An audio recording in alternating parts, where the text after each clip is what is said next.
Oke. Assalamualaikum warahmatullahi wabarakatuh. Selamat pagi, salam sejahtera. Selamat datang dalam acara webinar Semarak Skansa Siabu tahun 2026. Sebagai wujud kegiatan berbagi praktik baik dari SMK Negeri 1 Siabu. Yang terhormat Bapak Kepala Sekolah SMK Negeri 1 Siabu, Bapak Sulaiman Saleh Harahap Eskom. Yang kami hormati narasumber pertama kita, Ibu Lili Khairani, SPD. Yang kami hormati Ibu narasumber dua kita, Ibu Rita Megawati, SPD. Dan para hadirin serta peserta yang berbahagia. Hadirin yang berbahagia, Semarak Skansa Siabu merupakan kegiatan berbagi praktek baik, ditujukan untuk membentuk saling sharing dan diskusi antar guru, siswa, pemerhati pendidikan agar pemahaman, pengetahuan, dan kemampuan kita menjadi lebih baik. Dan pada kesempatan ini, hari Sabtu 16 Mei 2026, kita bersama berada di room Zoom webinar bersama peserta didik, guru dan tenaga kependidikan dan masyarakat dalam rangka webinar Semarak Skansa Siabu dengan bertemakan inovasi pembelajaran berbasis teknologi.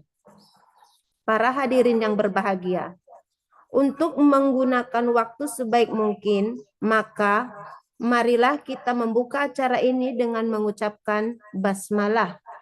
Bismillahirrahmanirrahim. Agar kegiatan dapat berlangsung dengan lancar dan memberikan manfaat bagi kita semua, serta mendapatkan ridho dari Tuhan Yang Maha Esa, marilah kita sama-sama membaca doa sesuai dengan agama dan kepercayaan kita masing-masing. Doa dimulai. Doa selesai. Para hadirin sekalian, saya akan menyampaikan tata tertib kita pada pagi hari ini. Yang pertama, peserta wajib mengaktifkan video dan mematikan audio selama kegiatan berlangsung, kecuali diizinkan oleh moderator. Kedua, saat lagu Indonesia Raya dikumandangkan, peserta cukup duduk bersiap, mendengarkan dan menyanyikan dalam hati. Ketiga, pertanyaan seputar materi narasumber melalui fitur chat pada saat sesi tanya jawab. Jika waktu mencukupi, bisa secara langsung yang akan diatur oleh moderator, yaitu saya sendiri, dengan raise hand terlebih dahulu. 4. Peserta wajib menjaga ketertiban dan khidmat selama kegiatan berlangsung. Dilarang menghidupkan sendiri audio, berteriak, ataupun menyahut bertanya. 5. Menghadiri kegiatan webinar secara utuh dan diharapkan tidak meninggalkan tempat lebih dari 10 menit. Sebagai bentuk rasa cinta tanah air dan nasionalisme, marilah kita bersama-sama menyanyikan lagu Indonesia Raya. Hadirin dihadapkan duduk dengan rapi dan tegak.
Baiklah, berikutnya marilah kita dengarkan sambutan sekaligus membuka kegiatan webinar kita oleh Bapak Kepala SMK Negeri 1 Syabu, Bapak Sulaiman Saleh Harahap, Eskom. Kepada Bapak, waktu dan tempat kami persilahkan. Baik, Assalamualaikum warahmatullahi wabarakatuh. Waalaikumsalam warahmatullahi wabarakatuh. Yang saya hormati panitia dan para narasumber yang hari ini sudah berkenan menyiapkan kegiatan dan berbagi untuk kita. Nah, hari ini temanya inovasi pembelajaran berbasis teknologi. Kembali lagi, saya nggak pernah berhenti bilang bahwa belajar itu dimanapun itu adalah sekolah, siapapun adalah guru, sesuai dengan pesan dari Bapak Pendidikan kita yaitu Ki Hajar Dewantara. Nah, oleh sebab itu dimanapun kita berada, apapun kegiatan kita, semuanya adalah bagian dari yang namanya belajar, bagian yang namanya peningkatan kompetensi diri. Nah, hari ini kembali lagi di pertemuan seri yang ketiga dengan tema yang tadi, inovasi pembelajaran berbasis teknologi. Nah, eh, diharapkan Bapak Ibu akan mendapat gambaran atau tambahan masukan seperti apa teknologi itu bisa menunjang proses pembelajaran. Saya dari dulu selalu bilang teknologi itu alat bantu, bukan pengganti. Jadi proses belajar itu tetap dilakukan oleh guru. Nah, kemudian ada alat bantunya yang sekarang yang namanya teknologi. Sama dengan yang sekarang lagi viral yaitu AI. AI itu bukan kita menyerahkan keseluruhannya kepada AI. Tapi AI itu menjadi asisten pribadi yang membantu kita mencari atau membuat materi atau apapun yang kita sedang persiapkan. Nah, jadi tetap adalah unsur kitanya, unsur manusianya yang lebih mendukung dan menunjang untuk itu. Nah, oleh sebab itu tidak ada, sekali lagi, tidak ada satu pendapat atau suatu keputusan yang menyatakan bahwa manusia bisa digantikan oleh teknologi. Nggak ada. Sama dengan COVID dulu pun dengan sistem teknologi dan sistem pembelajaran, metode pembelajaran yang disiapkan waktu itu tidak pernah bisa menggantikan guru. Karena ada satu yang dimiliki guru yaitu rasa. Nah, teknologi nggak punya rasa, teknologi hanya punya logika, dia nggak punya rasa. Jadi Bapak Ibu jangan pernah berhenti untuk memperkaya diri, untuk mengasah diri, untuk berbagi, karena rasa itu milik kita. Nah, tidak miliknya teknologi. Selamat berwebinar, mudah-mudahan bisa berjalan dengan lancar. Terima kasih sekali lagi atas semua yang berkenan hadir. Nah, dengan mengucap basmalah, Bismillahirrahmanirrahim, kegiatan webinar seri ketiga untuk hari ini dengan ini resmi saya buka. Terima kasih. Wassalamualaikum warahmatullahi wabarakatuh. Ya Pak, terima kasih ya Pak ya. Oke, selanjutnya sebelum kita lanjutkan terlebih dahulu saya ingin menyapa para narasumber kita, Ibu Lili dan Ibu Rita. Gimana Ibu? Udah siap? Oke, semangat ya Ibu ya. Oke, narasumber pertama kita dengan Ibu Lili Khairani SPD dengan materi atau subtema. Materinya ialah metode pembelajaran interaktif di era digital. Ya. Oke, Ibu Lili. Oke, semangat ya Bu Lili. Semangat. Dan narasumber kita yang kedua, Ibu Rita Megawati Halimah SPD dengan materinya atau subtemanya ialah manfaat digitalisasi dalam proses pembelajaran. Oke, Ibu, bagaimana kabar Ibu? Alhamdulillah baik. Nah, hadirin sekalian, kita nggak sabaran ya untuk menyimak pemaparan materi dan para narasumber-narasumber hebat kita kali ini. Dan untuk marilah kita masuki acara kita selanjutnya dengan pemaparan materi dari narasumber pertama kita pada pagi hari ini. Kepada Lili Khairani, kami persilahkan ya Bu. Assalamualaikum warahmatullahi wabarakatuh. Sebelumnya terima kasih kepada Ibu Moderator sudah memberikan waktu kepada saya untuk memaparkan webinar saya pada hari ini dalam kegiatan webinar Semarak Skansasyamu. Ya, sama-sama Bu.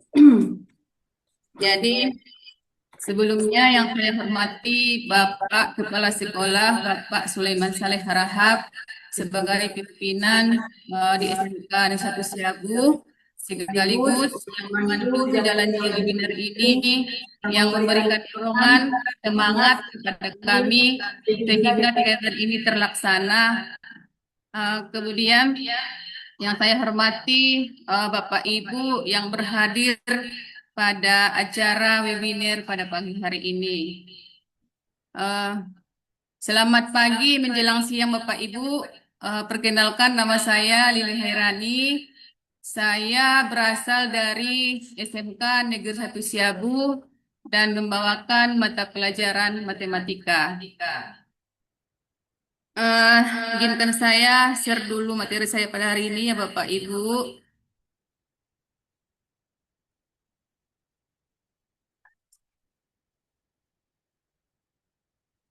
Nah, jadi untuk subtema saya pada hari ini, metode pembelajaran interaktif dengan media digital. Jadi sebelum saya ke metode pembelajaran interaktif dengan media digital, perlu rasanya saya membahas sedikit tentang pembelajaran webinar kita pada hari ini tentang inovasi pembelajaran berbasis teknologi.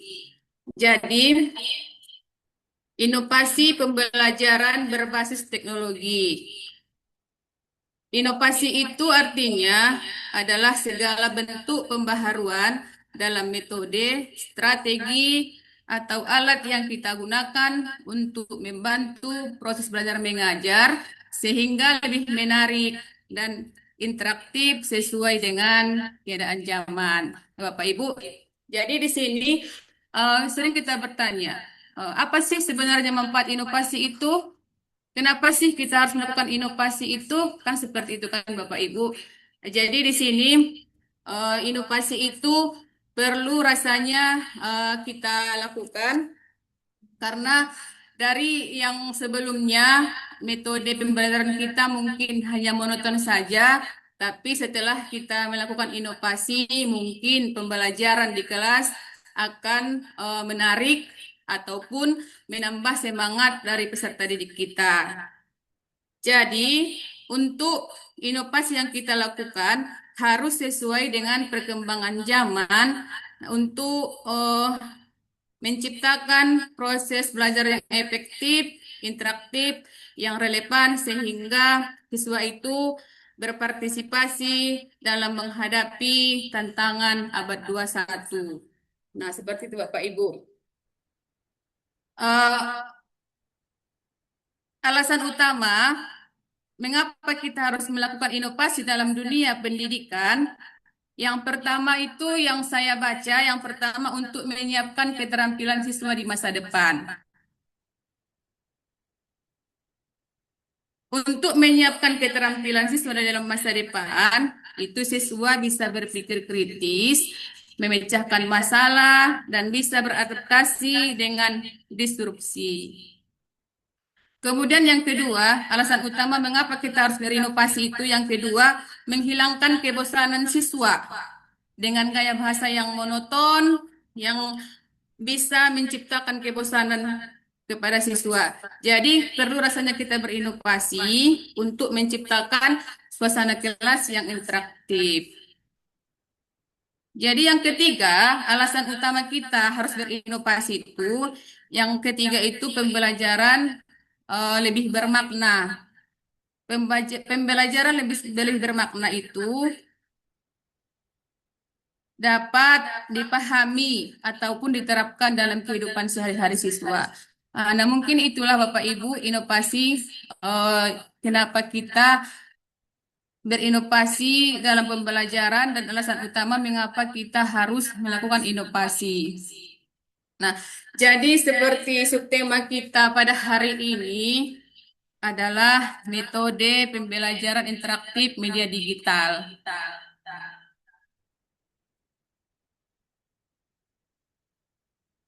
Metode pembelajaran interaktif dengan media digital dapat kita lihat pada layar Bapak Ibu ya. Metode pembelajaran interaktif. Metode pembelajaran interaktif itu adalah pendekatan pengajaran yang melibatkan siswa secara aktif melalui komunikasi dua arah. Jadi komunikasi dua arah ini misalnya melalui diskusi dan juga partisipasi langsung. Dalam tema yang saya bahas ini, ada 2 poin yang akan saya bahas. Yang pertama, metode pembelajaran interaktif.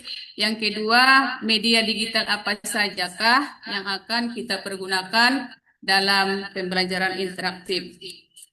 Nah, jadi yang pertama tadi saya jelaskan di sini Bapak Ibu, metode pembelajaran interaktif yaitu adalah suatu pendekatan pengajaran siswa yang melibatkan siswa aktif melalui komunikasi dua arah.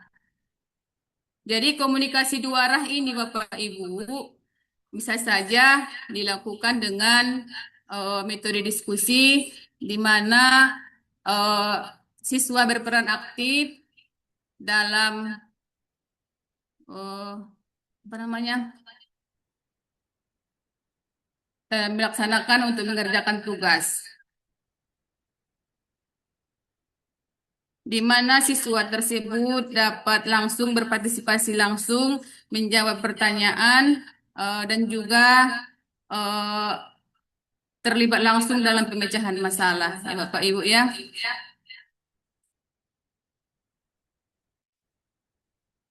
Kemudian untuk pengertian media digital, dari tadi metode pembelajaran interaktif, sekarang ya ada yang namanya media digital. Media itu seperti yang sudah kita ketahui, media itu sebagai artinya alat.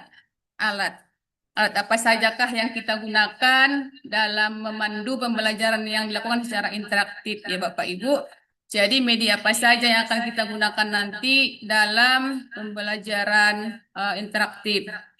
Sebelum kita ke media, kita ke metode dulu.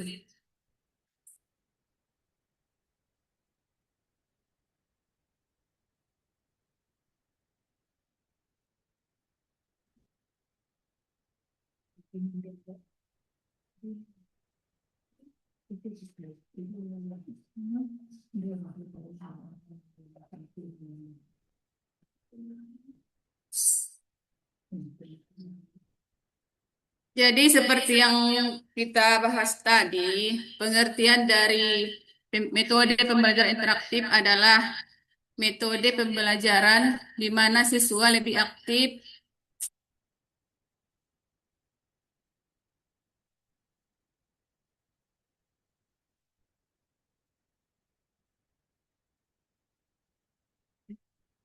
melibatkan siswa melalui komunikasi dua arah, melalui diskusi dan partisipasi langsung. Jadi metode yang kita gunakan dalam media interaktif ini, dalam metode pembelajaran interaktif ini, yang pertama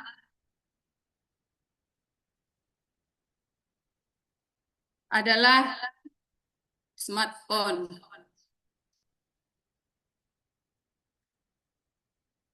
Media itu alat yang kita gunakan dalam era teknologi ini seperti smartphone. Smartphone ini kita tidak lepas dalam kehidupan sehari-hari. Yang namanya smartphone itu kita tidak bisa lepas dalam kehidupan kita. Saya rasa kalau smartphone ini Bapak Ibu sudah paham kan mengenai smartphone ini. Kemudian yang kedua media digital yang kita gunakan adalah laptop. Kalau laptop ini pun sering kita gunakan dalam media digital dalam proses belajar mengajar. Kemudian yang ketiga, video pembelajaran. Video pembelajaran ini sudah sering eh, kita lakukan, misalnya pada pembelajaran di kelas, ketika pembelajaran itu susah dipahami siswa, kita berikan dengan video pembelajaran. Jadi video pembelajaran ini sering kita ambil dari YouTube ataupun TikTok. Jadi untuk memudahkan pemahaman siswa dalam belajar, maka video pembelajaran ini kita ambil dari TikTok dan juga bisa dari YouTube. Selanjutnya, aplikasi edukasi. Aplikasi edukasi ini aplikasi yang memuat tentang pendidikan sehingga materi itu lebih mudah kita pahami. Contohnya, kalau dalam materi matematika itu ada yang namanya math game. Nah, mungkin untuk media yang sering kita gunakan dalam metode pembelajaran interaktif itu ada 4. Yang tadi itu ada smartphone, ada laptop, ada video pembelajaran, kemudian aplikasi edukasi. Keempat, media ini mungkin sudah sering kita pergunakan ya Bapak Ibu. Jadi nanti untuk lebih pahamnya, karena di sini Bapak pemandu webinar kita ini Bapak yang paham IT. Kalau memang saya di sini kurang paham penjelasannya, mohon maaf Bapak Ibu, Bapak pemandu kita nanti yang bisa kita tanya ya. Maklumlah Bapak, saya masih tahap belajar.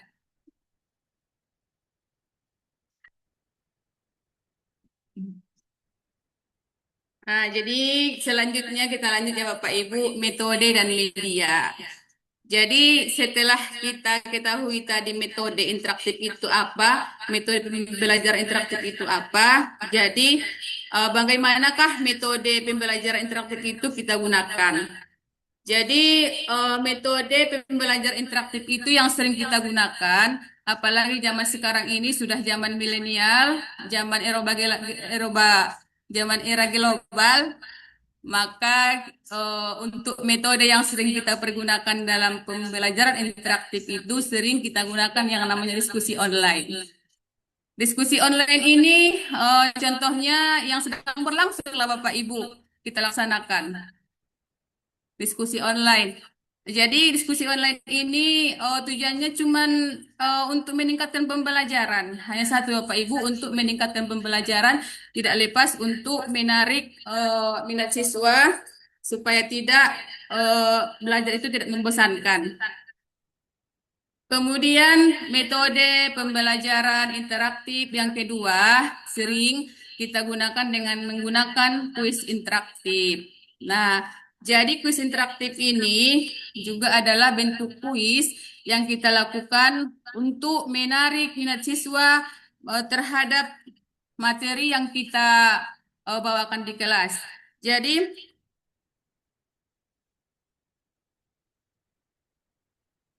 kita di sini menuntut keterlibatan siswa dalam melakukan permainan kuis interaktif ini dengan cara melalui permainan ya Bapak Ibu.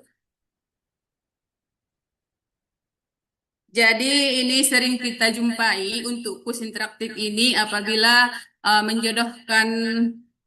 menjodohkan istilah.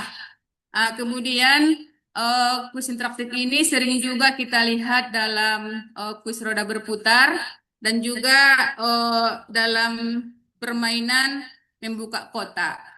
Jadi itulah mungkin metode dengan cara kuis interaktif. Kemudian yang ketiga, game edukasi. Game edukasi ini juga sering kita lakukan dalam pembelajaran, di mana kita di sini bermain dengan siswa untuk meningkatkan minat dan juga semangat dengan melakukan permainan-permainan yang membuat mereka tertarik dalam kelas. Nah, mungkin sebagian kita sudah melaksanakan seperti itu. dan ada juga yang belum melaksanakan seperti itu. Nah, disinilah kita mulai inovasi itu. Bagaimana inovasi yang mana ataupun metode yang manakah yang akan kita gunakan sehingga meningkatkan eh, minat belajar siswa. Yang selanjutnya untuk metode pembelajaran interaktif itu dengan menggunakan proyek berbasis digital. Proyek berbasis digital ini adalah suatu alat yang menggunakan komputer ataupun harus ada aplikasi internet yang mengubah layanan dan proses operasional dalam pendidikan. Ini sering disebut dengan project based learning atau yang sering dikenal dengan istilah PJBL ya Bapak Ibu ya.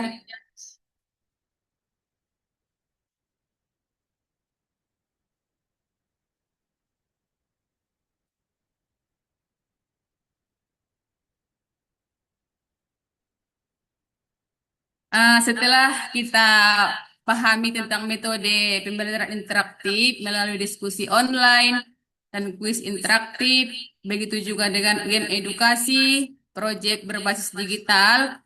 Nah, jadi dalam metode ini kita tentunya mempunyai media apa sajakah yang harus kita gunakan di era digital ini. Di samping kita menggunakan metode yang membuat siswa lebih menarik, kita juga menggunakan beberapa media digital. Dalam media digital, pengertian dari media dan digital. Berarti kalau dia media itu artinya alat digital. Digital berarti teknologi Bapak Ibu ya, atau yang sering kita kenal dengan istilahnya IT. Berarti sekarang itu pembelajaran dengan menggunakan alat yang berbasis IT. Sekarang digunakan yang sekarang sering kita gunakan dengan Google Classroom. Google Classroom itu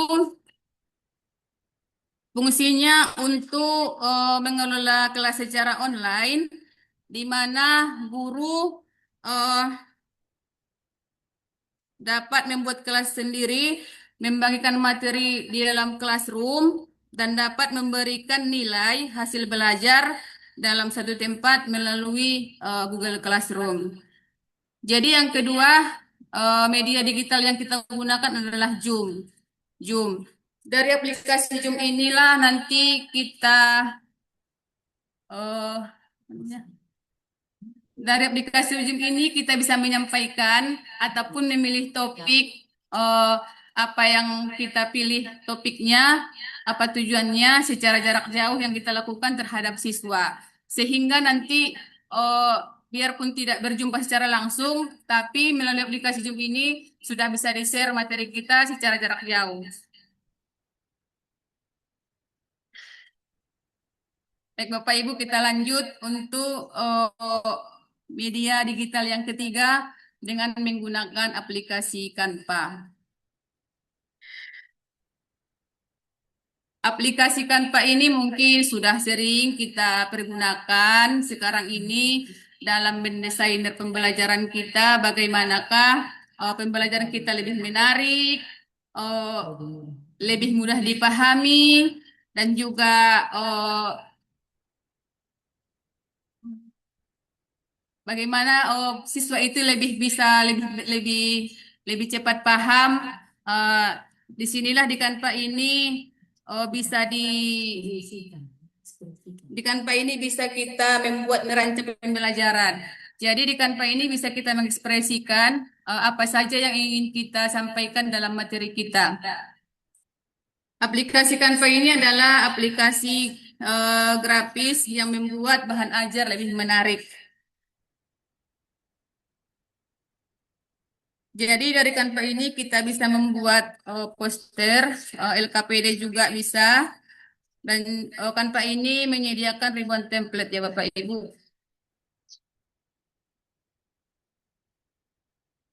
Media digital yang selanjutnya dengan menggunakan Kahoot.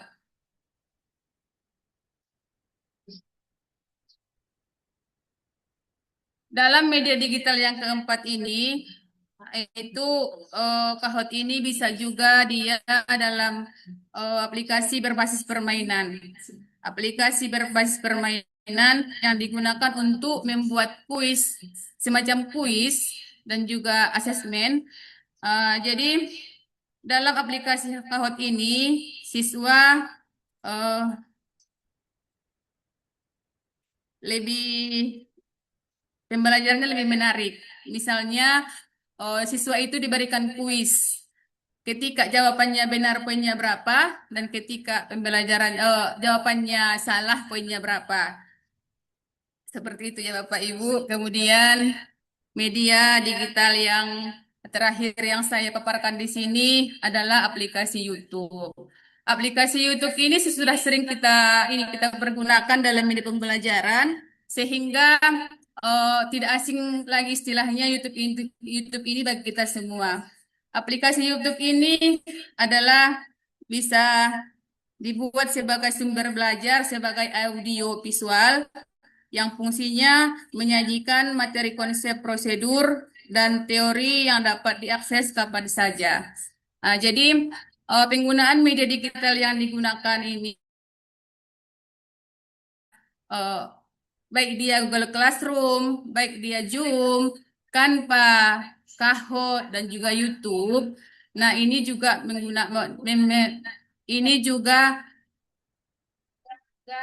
membutuhkan akses internet ya Bapak Ibu. Jadi siswa itu lebih mudah mengakses kapan saja, di mana saja ingin diakses dan kapan saja, di mana saja kita ingin memberikan materi pembelajaran.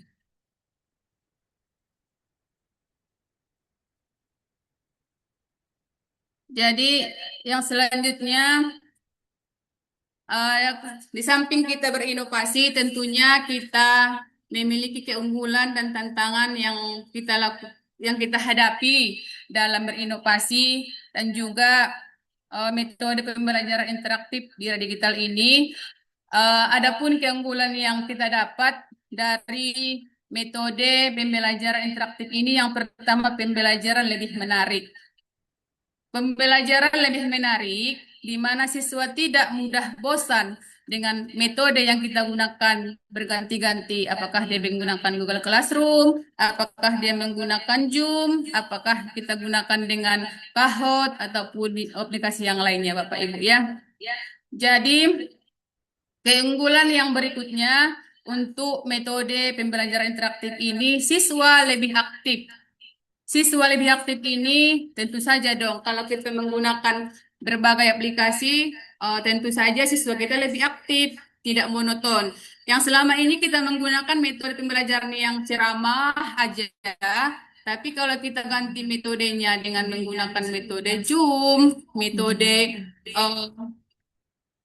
kita share melalui Classroom, kita buat desainnya dengan Canva, mungkin pembelajaran siswa itu akan lebih aktif dan menarik, ya Bapak Ibu ya. Jadi untuk keunggulan yang ketiga, materinya itu mudah dipahami, mudah dipahami. Ketika sebuah materi itu kita aplikasikan dengan berbagai cara, kita sampaikan dengan berbagai aplikasi, mungkin materi itu ada yang mudah dipahami siswa, walaupun tidak semua siswa mudah memahami, tapi setelah kita melakukan inovasi, mungkin siswa itu dari yang tidak tahu menjadi tahu, dari yang tidak suka bisa menjadi suka. Kemudian keunggulan yang selanjutnya itu siswa bisa belajar kapan saja. Tidak harus di sekolah Bapak Ibu. Jadi ketika libur pun, ketika dimanapun siswa berada, kita bisa memberikan materi melalui aplikasi-aplikasi yang tadi. Jadi di sini kapanpun waktunya, dimanapun waktunya, kita bisa mengarahkan siswa. Jadi ibaratnya seperti kendaraan. Jadi di sini kita sebagai supir yang mengarahkan penumpang kita. Jadi kita yang mengarahkan penumpang kita ke mana arah dan tujuannya. Jadi selanjutnya ada keunggulan, ada tantangan. Ada keunggulan, ada tantangan. Jadi di sini tantangan kita dengan metode pembelajaran interaktif ini yang pertama bergantung pada internet. Nah, jadi di sini semua aplikasi yang tadi yang sudah saya paparkan itu bergantung pada internet. Kalau tidak bisa mengakses internet, berarti itu tidak jalan aplikasinya. Nah, seperti itu Bapak Ibu. Jadi, semua aplikasi yang tadi saya paparkan itu bergantung pada internet. Kemudian gagal fokus. Gagal fokus ini ketika siswa asik di satu aplikasi, maka akan gagal fokus dengan pekerjaan yang lain. Mungkin gangguan fokus ini yang dimaksud adalah ketika kecanduan dalam sebuah aplikasi yang satu dan yang menggunakan internet, maka akan gangguan fokusnya terhadap pekerjaan yang lain. Nah, jadi tantangan yang ketiga ini, tidak semua siswa memiliki perangkat. Ini jelas Bapak Ibu ya. Jadi dalam sekolah kita saja yang sering kita jumpai, alasannya tidak semua memiliki perangkat. Jadi ketika kita ingin eh, membuat suatu aplikasi, alasan yang pertama, tidak semua siswa itu memiliki perangkat yang ada pada siswa yang lain. Jadi ini juga merupakan tantangan buat kita untuk menggunakan aplikasi-aplikasi yang tadi yang sudah saya jelaskan. Mungkin kalau misalkan keunggulan dan tantangan ini akan lebih jelaskan dipaparkan oleh narasumber kedua, apakah keunggulan dan tantangan yang dirasakan ketika melakukan metode pembelajaran secara interaktif. Mungkin bisa yang dapat saya sampaikan pada pagi hari ini. Saya rasa, saya menyadari Bapak Ibu, penyampaian saya belum maksimal pada hari ini. Tapi saya coba belajar dan coba belajar, terutama kepada Bapak pemandu webinar, saya memang nggak bosan Pak untuk belajar. Maka untuk itu saya pun dikritik sudah siap memang Bapak Ibu ya. Nah, jadi cukup sekian yang dapat saya sampaikan pada hari ini. Mohon maaf ketika penjelasan saya kurang maksimal, kurang jelas. Saya akhiri dengan salam. Assalamualaikum warahmatullahi wabarakatuh. Warahmatullahi wabarakatuh. Ya, terima kasih kepada Ibu narasumber pertama kita, Ibu Lili Khairani. Ya, di mana materi daripada Ibu Lili Khairani itu tentang IT sangat penting untuk kita. Ya, oke. Nah, tahan Bapak Ibu ya, apabila ingin ada pertanyaan tentang materi Ibu Lili, kita tahan dulu sebentar ya. Kita akan memasuki narasumber yang kedua kita. Kepada Ibu kita Megawati Darlimunte SPD, kami persilakan dengan hormat. Assalamualaikum warahmatullahi wabarakatuh. Halo, selamat berjumpa pada kawan-kawan atau rekan-rekan di webinar Semarak SMK Negeri 1 Siabu. Perkenalkan, nama saya Rita Megawati Darlimunte, alamatnya Aik Garugur, Sayurmat Tinggi, Kecamatan Sayurmat Tinggi, Kabupaten Tapanuli Selatan. Untuk saat ini saya bertugas di SMK Negeri 1 Siabu sebagai guru PPKN. Pada pertemuan ini, yang pertama saya ucapkan terima kasih kepada rekan-rekan yang sudah hadir atau yang bersedia hadir di webinar Semarak SMK Negeri 1 Siabu. Syukur alhamdulillah kita ucapkan kehadirat Allah yang sudah memberikan masa dan kesempatan bisa berkumpul di Semarak SMK Negeri 1 Siabu. Salawat beriringkan salam kepada ruh Nabi kita Muhammad SAW bagi kita yang khusus beragama Islam yang kelak syafaatnya kita harapkan di yaumul akhir. Yang ketiga, tidak lupa saya mengucapkan atau rasa hormat kepada Bapak Sulaiman Saleh Harahap Eskom sebagai Kepala SMK Negeri 1 Siabu sekaligus Ketua atau sponsor berdirinya webinar Semarak Skansa Siabu. Selamat pagi Pak menjelang siang. Dan seterusnya yang saya hormati rekan-rekan guru dari SMK 1 Siabu atau dari yang lain-lainnya. Selamat bergabung dan menikmati webinar Semarak Skansa Siabu. Pada kesempatan ini saya sebagai pemateri yang kedua dengan tema inovasi pembelajaran berbasis teknologi. Adapun sub saya yang akan saya paparkan pada kesempatan ini adalah manfaat digitalisasi terhadap proses pembelajaran. Jadi, saya fokuskan di sini mengenai manfaatnya Bapak Ibu. Sekali lagi saya fokus di sini sekitar manfaat digitalisasi dalam proses pembelajaran.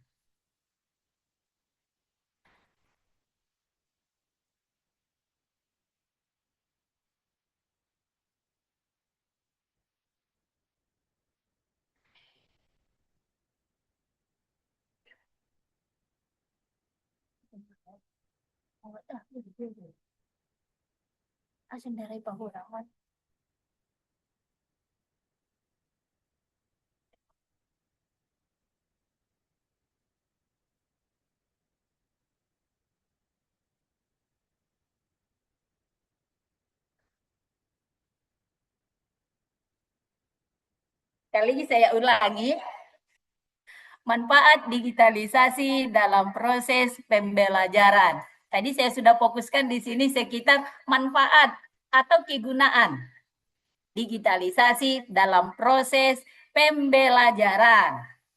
Digitalisasi dalam pembelajaran berarti berkaitan dia dengan teknologi Bapak Ibu. Teknologi yang berkembang di dunia era global sekarang. Perkembangan teknologi digital semakin pesat di berbagai sektor, bukan saja di sektor dunia pendidikan. Kenapa di sini saya fokuskan kepada dunia pendidikan? Karena kita yang ikut di webinar Semarak, Kansa, SMK Siabu ini berkaitan dengan dunia pendidikan. Digitalisasi pendidikan ini bukan hanya digitalisasi pendidikan kini bukan lagi sekedar pilihan. Kalau ada pilihan bukan, melainkan kebutuhan yang mendesak untuk menghadapi tantangan era globalisasi dan revolusi industri 4.0. Konsep ini mengacu pada penggunaan teknologi informasi dan komunikasi atau yang lebih sering dikenal TIK untuk mendukung dan memperluas proses pembelajaran di sekolah maupun di luar sekolah. Jadi di sini sudah jelas digitalisasi pendidikan itu bukan lagi pilihan kita atau sekedar pilihan, akan tetapi sudah menjadi satu kebutuhan bagi seorang guru untuk menyampaikan materi ataupun seperti saya contohnya guru PPKN perlu sekali mengetahui digitalisasi pendidikan ini. Karena banyak sekali sekarang kasus-kasus atau hukum-hukum yang baru. Jadi di sini nanti tidak kita berfokus kepada buku saja, tetapi sudah melalui digital. Seperti yang dipaparkan oleh pemateri yang pertama tadi. Kalau saya di sini tadi memfokuskan hanya manfaatnya saja. Yang kedua, digitalisasi pembelajaran. Tadi saya sebut digitalisasi pembelajaran atau manfaat digitalisasi pembelajaran. Muncul pertanyaan, apa itu sebenarnya digitalisasi pembelajaran? Ini mungkin bagi saya saja. Kalau Bapak Ibu yang Eskom itulah mungkin sudah paham itu apa itu digitalisasi pembelajaran. Tapi bagi kami yang guru-guru umum, seperti matematika, bahasa Indonesia, atau PPKN saya sendirilah, istilah digitalisasi ini memang bukan hal yang tabu atau yang luar biasa. Memang sudah sering didengar ini, tapi tidak dipahami. Untuk memperjelasnya bagi guru-guru yang belum paham, kalau sudah paham nggak hanya mengingatkan. Kalau yang belum paham, saya jelaskan di sini, digitalisasi pembelajaran adalah mentransformasi pendidikan dengan mempermudah akses informasi, meningkatkan efisiensi, dan menciptakan metode belajar interaktif yang meningkatkan motivasi siswa. Seperti yang dipaparkan pemateri tadi satu. Apa tadi? Metode belajar interaktif. Di sini enggak saya paparkan lagi Bapak Ibu.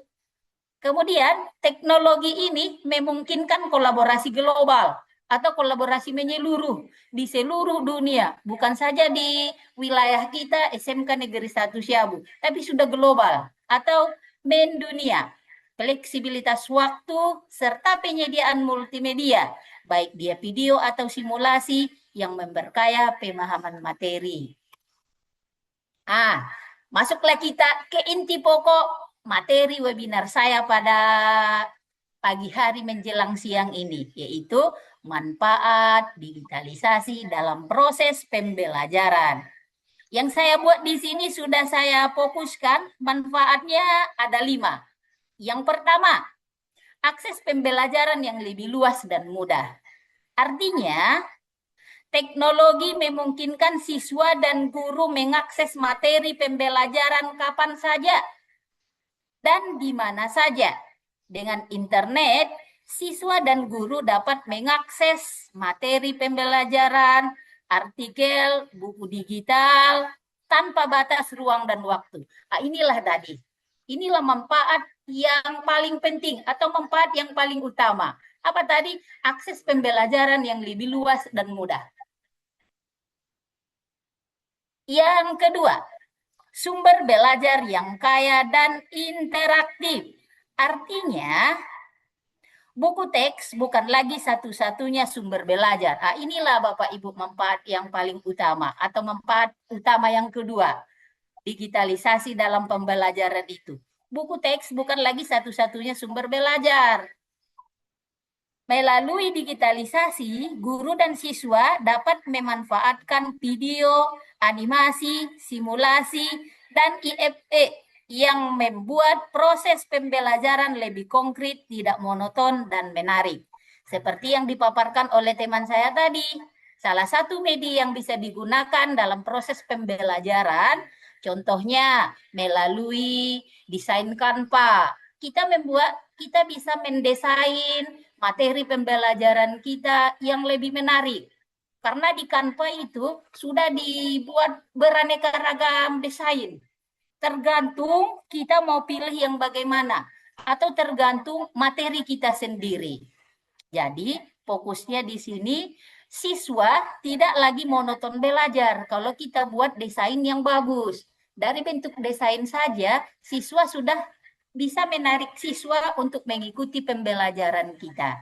Tidak seperti yang selama ini, kita hanya menjadi, dalam proses pembelajaran itu kita hanya ceramah. Akibatnya kita lihat di kelas, murid-murid itu atau siswa-siswa itu banyak yang tidur, banyak yang mengobrol dengan kawan, atau ada juga yang menggunakan media, contohnya HP-nya sendiri, dia bermain dengan dunianya sendiri, tidak bergabung dengan kita di dunia pembelajaran. Kenapa? Karena inilah tadi, manfaat digitalisasi ini kita tidak praktekkan dalam kehidupan pembelajaran.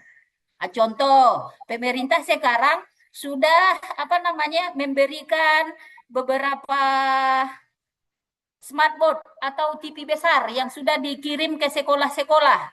Dikirim pemerintah udah banyak. Salah satunya tidak jauh kita di SMK 1 Siabu. Dengan adanya smartboard itu, kita bisa mendesain pembelajaran kepada siswa dengan materi-materi yang lebih bagus.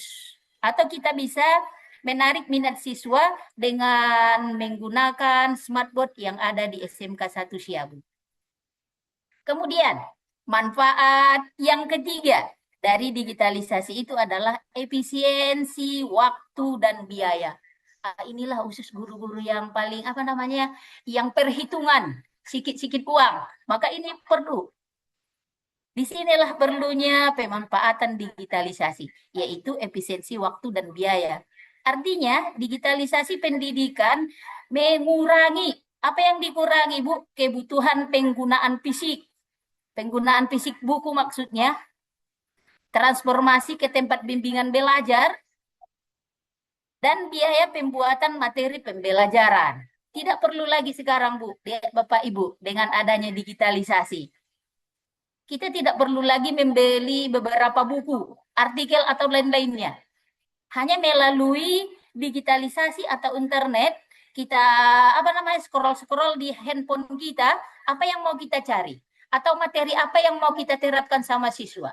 Tidak perlu lagi bawa buku yang banyak-banyak. Dengan membutuhkan tas yang besar, tidak. Cukup dengan tas kecil aja, dengan smartphone yang ada internetnya. Kalau tidak ada kuotanya nggak bisa juga Bapak Ibu. Walaupun ada dibuat di sini biaya. Biaya memang di sini berkurang, digantikan dengan biaya mengisi kuota internet kita. Selain itu, guru juga dapat menyimpan, memperbaharui, membagikan materi secara cepat dan praktis melalui platform digital. Artinya, untuk tahun ke depannya, contoh seperti penggunaan RPP kita, tidak perlu lagi membuat yang baru. Cukup kita edit-edit saja, mana yang perlu, terutama di dalam tahun, semesternya, itu yang perlu kita edit.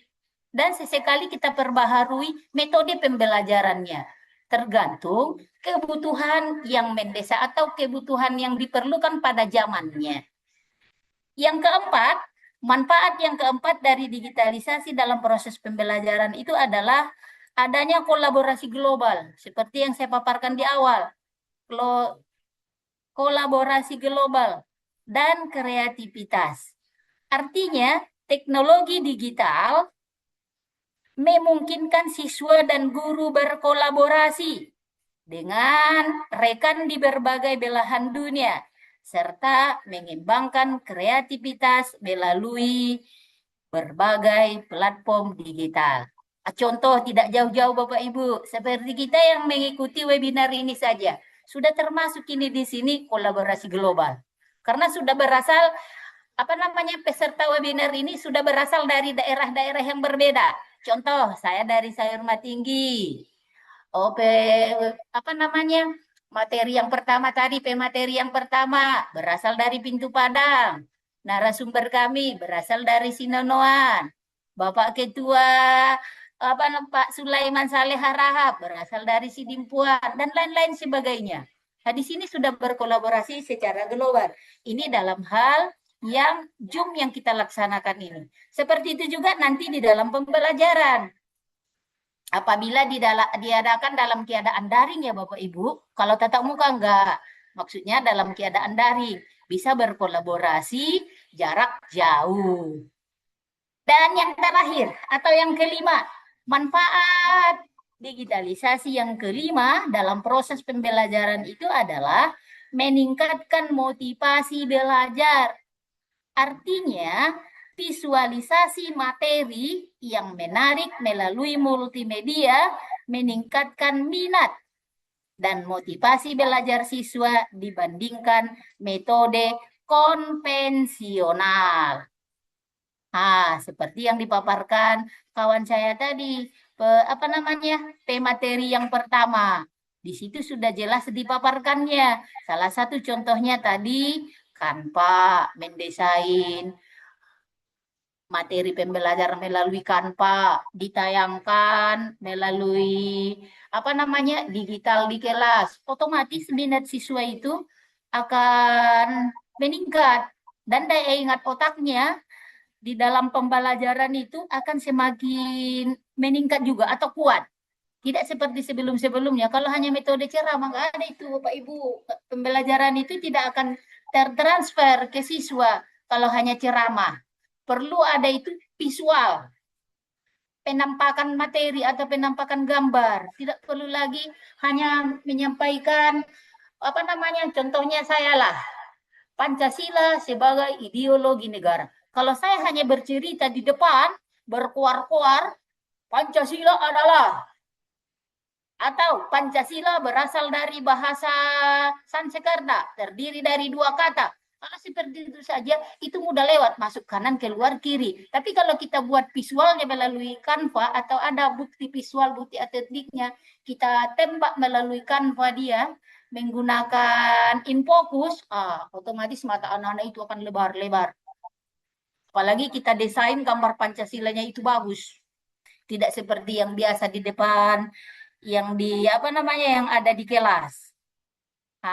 Terakhir Bapak Ibu, mungkin kalau sekitar manfaat dalam digitalisasi pembelajaran, Bapak Ibu sudah paham. Terakhir ini, selain ada manfaat seperti yang dibilang pemateri yang pertama tadi, ada juga tantangan. Tantangan digitalisasi dalam proses pembelajaran. Di sini saya sudah fokuskan 4 tantangan.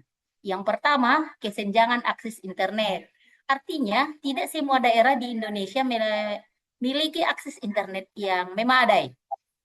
Banyak siswa di daerah terpencil belum memiliki perangkat seperti laptop atau smartphone sehingga sulit terlibat dalam pembelajaran digital. Inilah yang pertama, kesenjangan yang pertama. Yang kedua, kemampuan guru dalam menggunakan teknologi. Ini juga sama juga dengan nol besar. Kalau gurunya sendiri tidak paham dengan IT, ini tidak bisa berlanjut. Materi yang akan kita paparkan itu tidak bisa kita transformasi ke dalam IT kalau kita sendiri tidak tahu apa itu IT, Bapak Ibu. Untuk itu, kalau ada ajakan webinar online, kita ikutilah. Jangan diam saja. Jangan takut habis duit atau habis paket. Kalau demi pendidikan itu bagus kita ikuti. Karena kata hadis kan, anjuran hadis, belajar mulai dari buayan. Jangan seperti saya, Bapak Ibu. Kalau harus disuruh baru mengikuti. Kalau nggak disuruh, takut habis pulsa. Tantangan yang ketiga. Keamanan data privasi. Inilah yang paling merugikan guru dan siswa. Artinya, platform digital sering mengumpulkan data pengguna yang sensitif. Tanpa sistem keamanan yang baik, pelajar dan pengajar dapat menjadi sasaran kejahatan siber. Seperti yang dipaparkan pemateri sebelum kami. Atau hari Jumat kemarin, Ibu Winda. Kalau kita tidak membuat verifikasi di dalam data kita sendiri atau akun kita sendiri, bisa dibaca orang lain. Data-data kita bisa dijebol.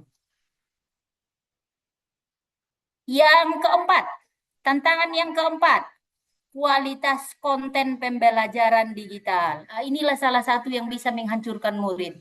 Kualitas konten pembelajaran digital yang berseliweran di HP atau di smartphone kita. Bisa kita lihat di TikTok atau bisa kita lihat di YouTube. Ini kalau murid atau gurunya mengambil sisi negatifnya, inilah akan merugikan kita atau merugikan siswa itu sendiri. Tapi kalau bisa dibatasi, bisa memajukan siswa itu sendiri. Artinya di sini banyaknya sumber belajar digital menurut kurasi yang baik agar siswa mendapatkan materi yang valid dan berkualitas.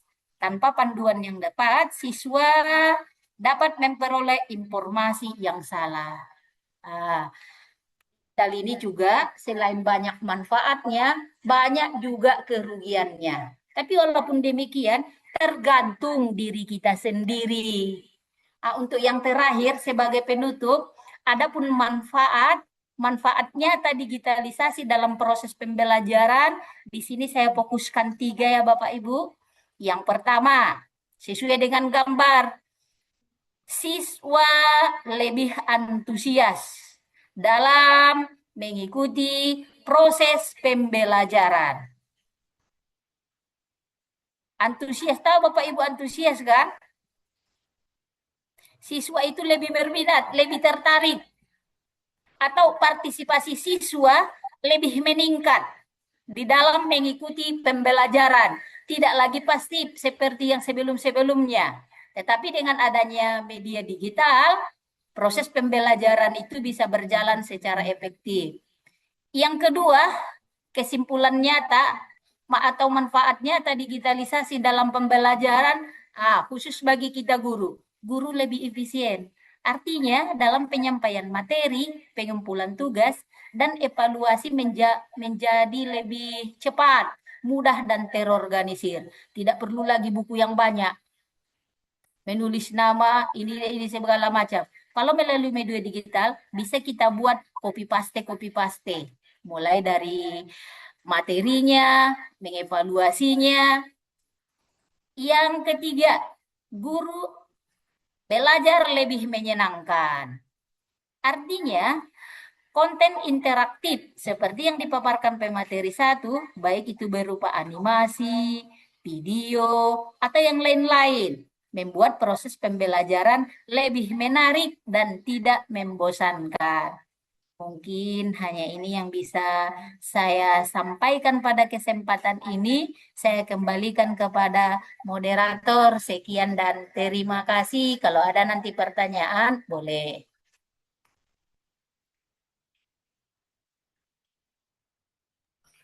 Ya, terima kasih kepada Ibu narasumber kedua kita, Ibu Rita Megawati Dalimunte, di mana Ibu tersebut memaparkan manfaat digitalisasi dalam pembelajaran, ya, di mana manfaat tersebut sangat-sangat banyak dan sangat membantu kita sebagai guru dalam menyampaikan materi pembelajaran kepada anak didik kita. Baik Bapak Ibu, sesi berikutnya ialah sesi tanya jawab kepada Bapak Ibu yang ingin memberikan pertanyaan kepada narasumber kedua kita ini. Kami persilahkan melalui chatnya ya Bapak Ibu ya.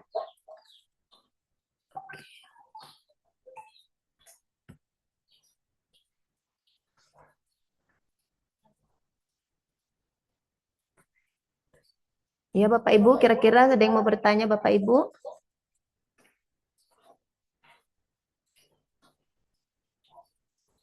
Kami tunggu ya Bapak Ibu, kira-kira ada yang mau memberikan pertanyaan terkait dari kedua narasumber, manfaat penggunaan digitalisasi dan juga metode pembelajaran interaktif di era digital. Di mana ini sangat membantu kita ya Bapak Ibu ya, apalagi tentang IT. Kami tunggu ya Bapak Ibu pertanyaannya. Itu sudah ada itu di kolom chat.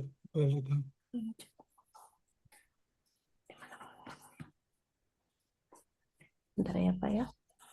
Nah, Ya, mana pertanyaannya ini? iya. Ya, pertanyaan untuk narasumber. Bentar ya. Ini pertanyaan berdasarkan Ibu dari Siti Holimah SPD, Unit Kerja SMK Negeri 1 Penyambungan, narasumber 7 pada Ibu Lili, pada narasumber kita yang pertama. Pertanyaannya ialah, dalam pemanfaatan fasilitas digital dalam proses belajar mengajar, siswa tidak semua memiliki media. Ya, terutama jika jarak jauh. Bisa terjadi guru menghadapi tekanan dari orang tua yang tidak memiliki teknologi digital. Sepanjang bisa tatap muka, bukankah itu lebih baik? Bahkan sekolah sekarang sudah melarang siswa membawa smartphone ke sekolah. Mohon penjelasannya. Penjelasannya ya Bu ya. Pada Ibu Lili, narasumber pertama kita, tolong dijawab ya Bapak ya. Ya Ibu ya.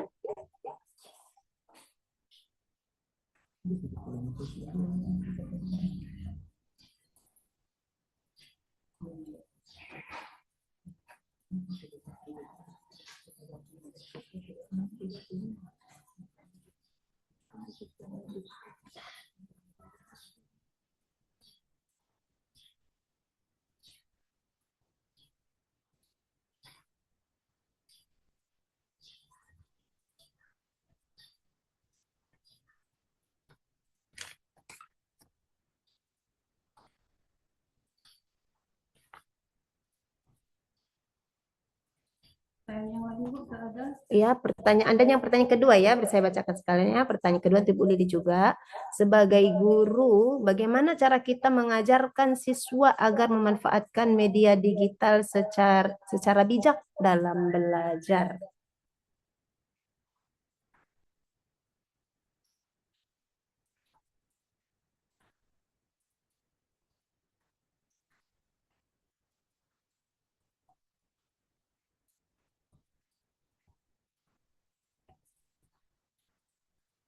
Nah, sabar ya, kembali kita mencari jawabannya dulu ya.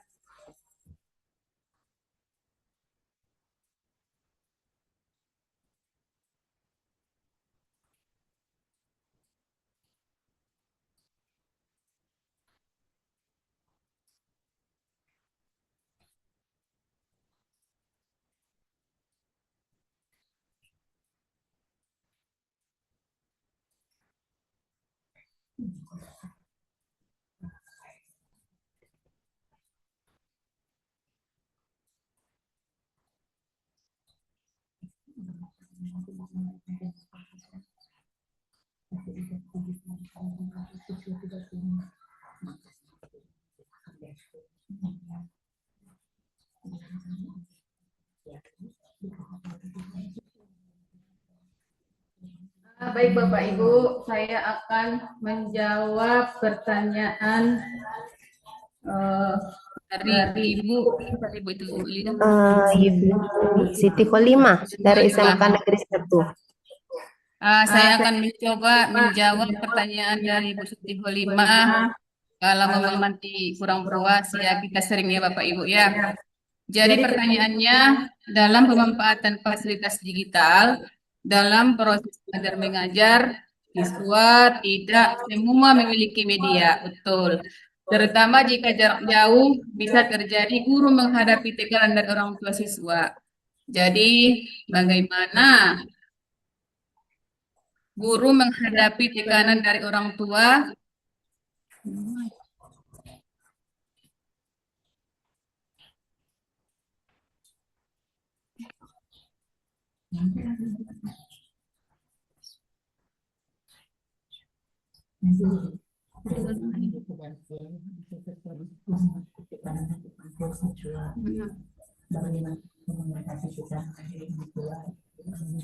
Bagaimana guru menghadapi tekanan orang tua yang tidak memiliki teknologi digital?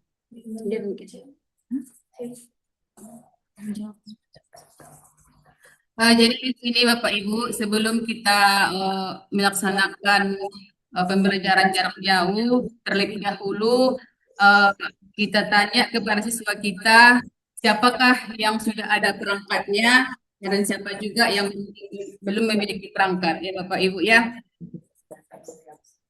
Jadi kalau misalkan ketika siswa kita itu tidak memiliki perangkat digital ataupun misalnya semacam smartphone, kita bisa membantu siswa tersebut untuk bergabung dengan kawannya. Dengan bergabung dengan kawannya yang lebih dekat ke tempat tinggalnya. Jadi tekanan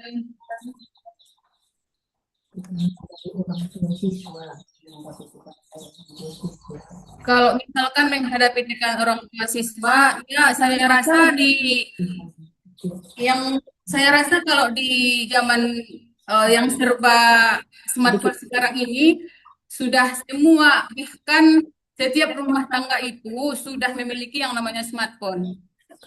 Anak kecil saja Bapak Ibu sekarang tidak lepas yang namanya smartphone ataupun yang sering kita kenal dengan handphone.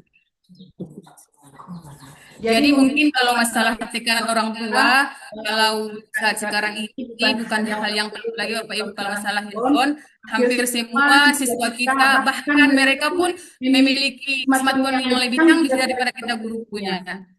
Jadi kalau misalkan tidak bisa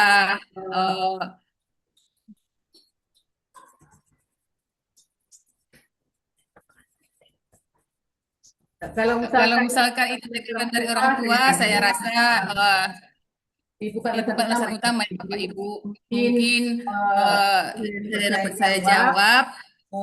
Kalau ada jawaban yang lain, kita bisa share di ruang webinar ini Bapak Ibu. Izin saya tambahkan ya. Iya Pak.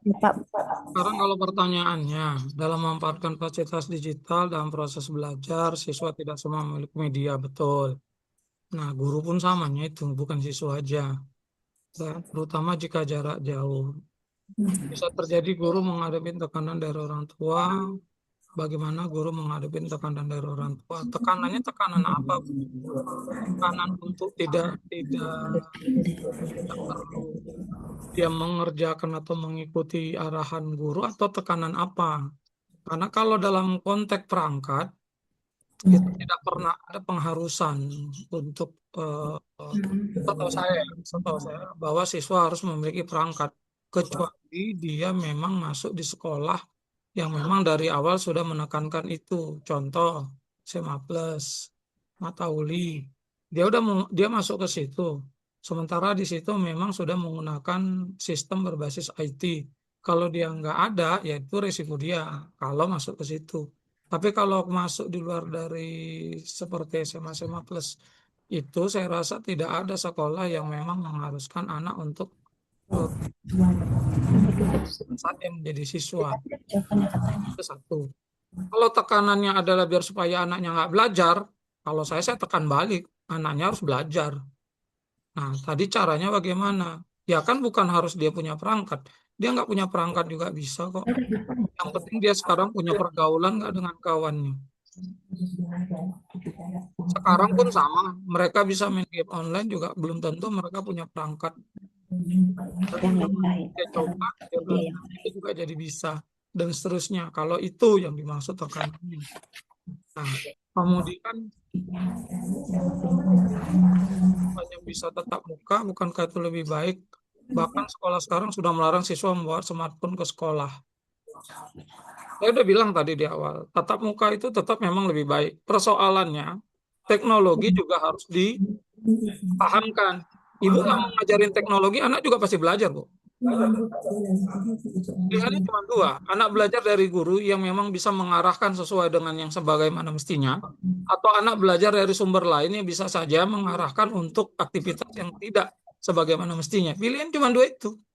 Jadi kalau pertanyaannya apa namanya dilarang, sekolah melarang smartphone ya terserah, itu kebijakan sekolahnya masing-masing, kembali lagi gitu loh. Kalau saya ngelihatnya kembali lagi, orang ibu larang pun dia bawa smartphone, apakah berarti mereka tidak menggunakan smartphone? Tetap menggunakan.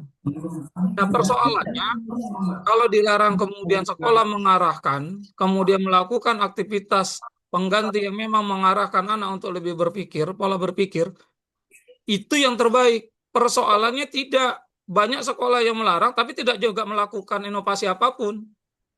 Hanya sekedar melarang, kenapa Pak? Pusing aja ngeliatin anaknya nanti fokus ke smartphone sementara gurunya dicueki. Kenapa gurunya dicueki? Nah, ada nggak pertanyaan ke situ?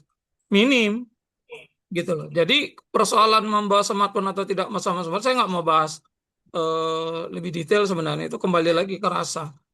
Nah, ada satu sekolah merasa itu lebih terbaik. Ya tergantung. Kalau sekolah memang melakukan alternatif penggunaan setelah tidak melakukan penggunaan smartphone, kemudian melakukan aktivitas fisik dan komunikasi, kolaborasi yang dominan antara anak dengan anak, anak dengan guru, ya pasti bermanfaat. Kalau ternyata tidak, gitu. Apa iniannya juga, apa manfaatnya juga. Gitu loh, balik lagi. Jadi pelarangan menggunakan smartphone itu bukan berarti sesuatu hal yang baik kalau menurut saya. Tergantung sekarang inovasinya apa, kreativitasnya apa. Melarang itu juga belum tentu suatu hal yang baik. Mengizinkan juga belum tentu suatu hal yang baik. Kalau tidak ada lanjutannya, gitu loh. Nah, jadi kalau balik lagi, kalau masalah tekanan yang mana nih? Tekanan orang tuanya nggak mau menyiapkan anaknya atau membeli anaknya perangkat, ya nggak harus. Kalau dia sanggup silakan, kalau dia nggak sanggup ya silakan, gitu loh. Kalaupun pada akhirnya dia harus menggunakan, ya kan tinggal anaknya berkolaborasi dengan temannya yang memiliki. Saya secara pribadi, saya jurusan komputer, kuliah, tapi saya nggak punya PC, nggak punya laptop, saya nggak punya handphone masa itu. Tapi saya bisa ngikutin pembelajaran, kenapa? Karena saya berkawan, gitu. Nah, saya punya setelah menjelang sebulan satu semester mau sidang. Nah, jadi nggak dasar untuk tidak belajar kalau tekanannya ke sana, gitu loh.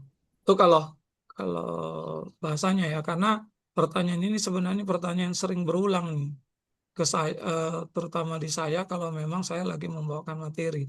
Selalu ada dua sisi kelompok orang yang memang mau menggunakan teknologi dan yang nggak mau menggunakan teknologi karena ngerasa zaman dulu sudah lewat, sekarang zaman sekarang, gitu loh. Nah, belum lagi kita bicara banyak petua yang menyatakan kita ajari, kita didik sesuai dengan masanya, sesuai dengan zamannya. Nah, tapi tidak merubah juga yang proses sistem yang baik untuk dihilangkan. Enggak, tatap muka tetap yang terbaik. Karena ada rasa, tadi kan saya bilang di pembukaan. Nah, teknologi secanggih apapun tidak bisa menggantikan guru. Nah, sebagai garda terdepan proses pembelajaran. Karena ada rasa di situ. Gitu loh. Kalau teknologi dia tidak punya rasa. Dia tidak Pancasila, tidak punya sila keempat. Sesuai main, kalau tidak sesuai ya sudah. Nah, tapi ada rasa di situ. Makanya yang Ibu tanyakan itu ya rasanya. begitu anak mau belajar, tapi orang tua tidak mampu menyediakan perangkat, apa kita harus abaikan? Ya kan enggak, ada rasa di situ. Sini nak, nah pakai punya bapak, pakai punya ibu. Kan bisa ke situ karena kita yakin anaknya bisa dipercaya dalam tanda kutip. Atau kawannya ada yang mau bekerja sama, berkelompok dengan dia. Pasti ada. Makanya rasa lah yang bermain di situ. Saya rasa itu tambahannya. Terima kasih. Terima kasih kepada Bapak pemandu webinar yang sudah menambahkan dari jawaban saya tentang pertanyaan dari Ibu Siti Olimah. Mudah-mudahan Ibu sudah puas dengan jawaban dari Bapak ya, Bu. Oke. Ya, pertanyaan berikutnya tadi dari Ibu Puji. Gimana Ibu? Bisa di ini kan Bu, di pengerti Bu? Iya, baik, terima kasih. Boleh saya ikut memberikan pendapat, Ibu? Boleh Bu, boleh. Kita kan sering Bu di sini. Iya, terima kasih atas kesempatan yang diberikan kepada saya dan terima kasih kepada Ibu narasumber yang telah memberikan pembekalan pada hari ini tentang media digital. Di sini saya lihat narasumber sudah berusaha menjelaskan seperti yang dibilang Bapak Sulaiman tadi, memang penggunaan media digital ini ada dua sisi, negatif dan positif. Nah, dari segi yang saya alami ataupun yang saya dapatkan di sekolah, ini tentang penggunaan media ini, kalau menurut saya sebagai guru biasa, lebih banyak sisi negatif yang saya dapatkan, ya kan. Jadi untuk itu bisa saja saya melihat siswa ini tidak mau berpikir untuk kritis kalau menggunakan media digital ini karena dia selalu ingin instan itu, ya kan, selalu ingin cepat. Jadi pola berpikir dia itu jadi tidak kritis. Nah, ini saya lihat sisi negatifnya seperti itu. Banyak siswa yang tidak mau lagi dikasih soal sedikit saja kesulitannya sudah mengeluh, Bu, sulit Bu. Itu sudah tanda-tanda siswa kita itu tidak mau berpikir lagi kalau dia materinya tinggi. Nah, makanya kalau selagi bisa tatap muka, apa salahnya ya kita itu langsung saja menjelaskan kepada siswa. Tapi memang untuk sesuai dengan zamannya, anak kita itu harus dididik sesuai dengan zamannya. Nah, benar juga penjelasan dari Pak Sulaiman. Di sini tekanan yang dihadapi itu adalah tekanan yang saya maksud tentang itulah. Sudah banyak orang tua yang kami wawancarai, dia sudah melarang anaknya. Tapi kita kirim media belajarnya menggunakan media ya. Jadi kemana ini kan? Itu tentang pertentangan yang saya hadapi di sekolah. Orang tua sudah tidak lagi mengizinkan, kita ngasih materinya itu lewat itu media. Nah, itu tadi penjelasannya. Jadi intinya kembali kepada saya lihat tadi kesimpulannya ya, siswa itu harus tetap mengikuti perkembangan zaman sesuai dengan teknologi sekarang.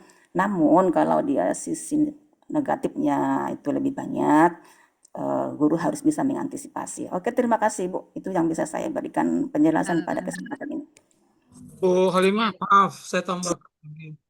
Makanya di beberapa waktu yang lalu, pada saat kita lakukan proses webinar, termasuk BIMTEK terkait dengan AI, di situ kita sudah sampaikan. Nah, kemarin kita sudah sampaikan kesalahan kaprahnya adalah anak diajari teknologi, tapi tidak diajari manfaat dan untuk apa teknologi itu digunakan. Makanya sama dengan bukan anak aja, guru pun samanya sekarang. Menggunakan AI kan untuk membuat praktisnya aja, gitu. Tapi dia lupa AI itu alat bantu, bukan pengganti. Begitu dia ditanyakan, apakah memang jawaban itu sudah memenuhi kaidah yang sesuai atau tidak? Kembali lagi ke kita. Makanya, kalaulah guru memberikan materi hanya yang dimana informasi itu bisa mereka cari di internet. Nah, mereka akan pasti fokusnya ke situ, itu aja lah biar gampang, nggak usah berpikir. Nah, tapi kalau guru memberikan materi atau memberikan pertanyaan terhadap sesuatu yang tidak tidak dicari guru atau di copy guru juga dari internet. Dia mau nyarinya kemana? Mau nggak mau kan dia juga harus berpikir gitu loh.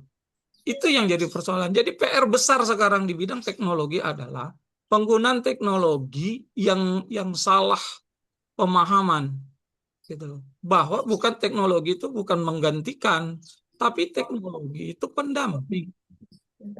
Persoalannya semua kemudahan yang ada dianggap sekarang seakan-akan menggantikan. AI menggantikan pola pikir, capek bikin materi, ketik aja situ promptnya dapat.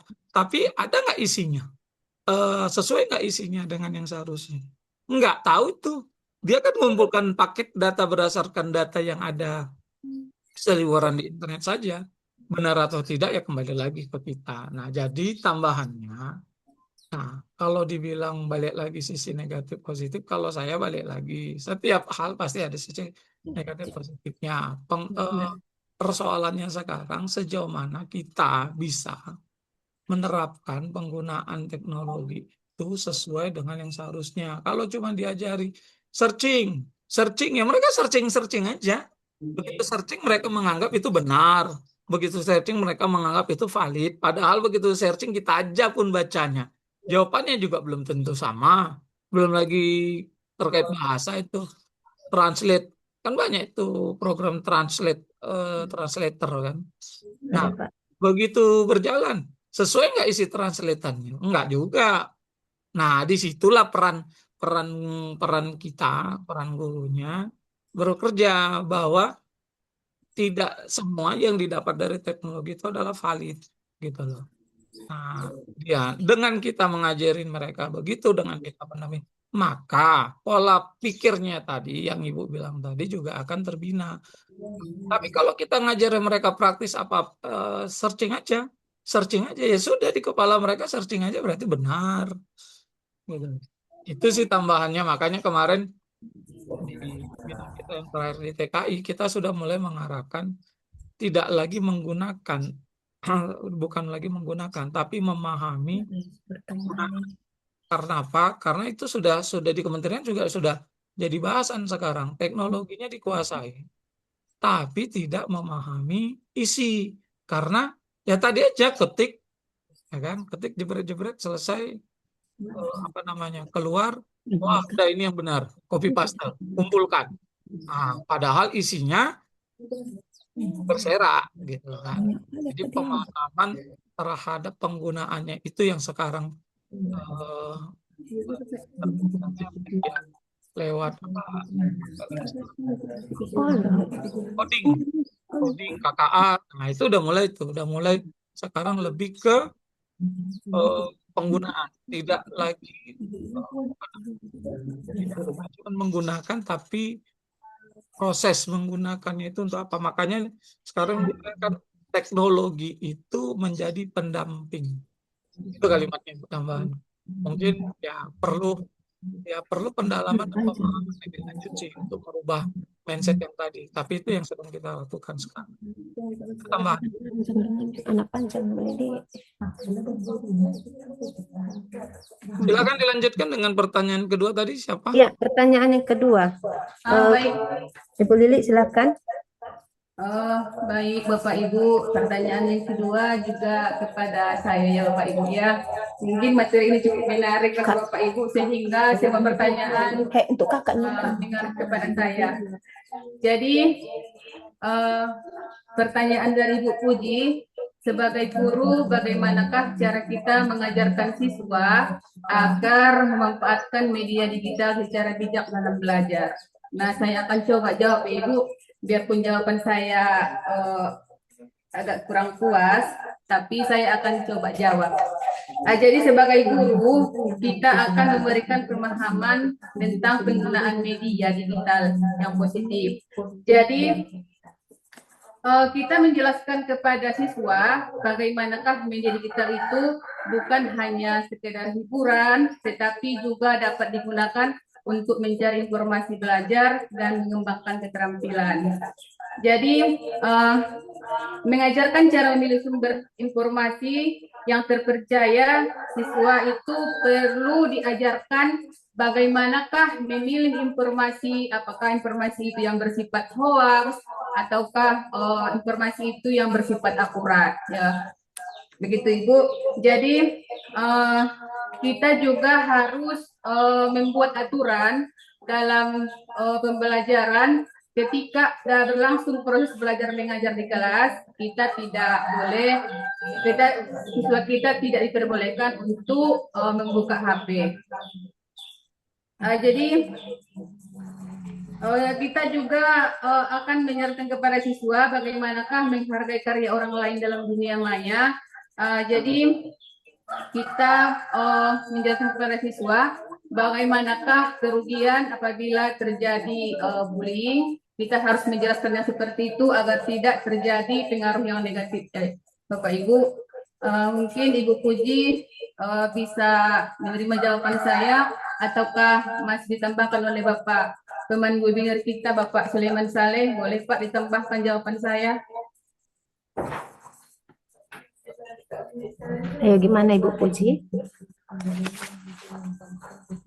Sebagai guru, cara mengajarkan siswa menggunakan media digital secara bijak dalam belajar. Ibu gunakannya untuk apa? Balik lagi. Untuk hal yang positif, Pak. Untuk belajar. Sekarang, balik lagi ini kan kalimatnya bagaimana cara kita mengajarkan siswa agar memanfaatkan media digital secara bijak dan dalam belajar. Nah, Ibu bawakan apa? IPAS. Kalau Ibu bawakan IPAS, maka pada saat melakukan yang namanya praktek, memungkinkan tidak secara sekolah, secara fasilitas sekolah.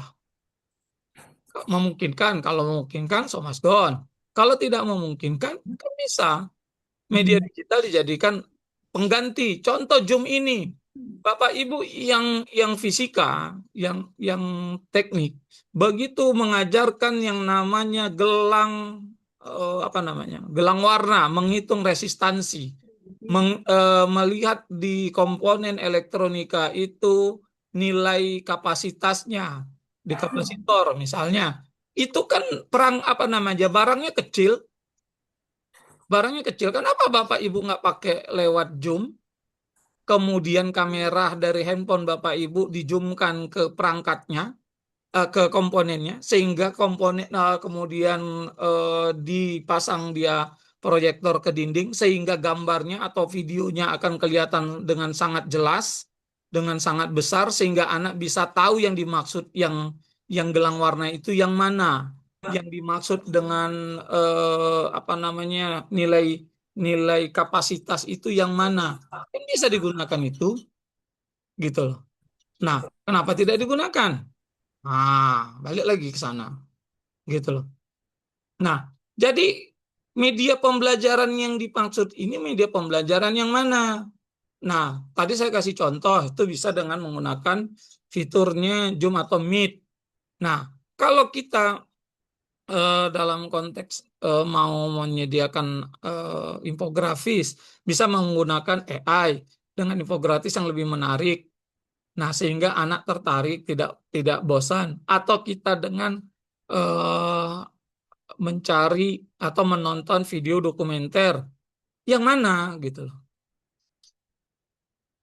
Makanya kenapa dari awal saya selalu sampaikan memanfaatkan video digitalnya itu disesuaikan dengan kegiatan Bapak Ibu.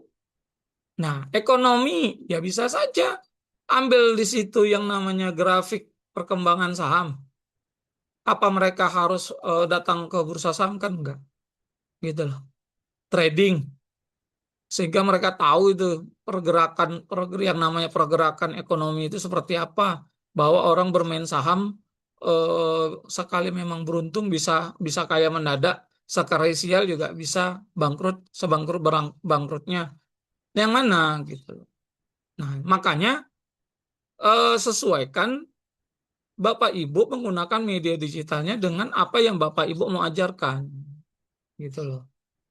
Nah, kalau ini saya lebih ke situ. Makanya berulang kali disampaikan Bapak Ibu ya pergunakan media digitalnya juga sesuai dengan yang Bapak Ibu mau lakukan. Ya contoh, Bapak Ibu mau lakukan Meet atau latihan.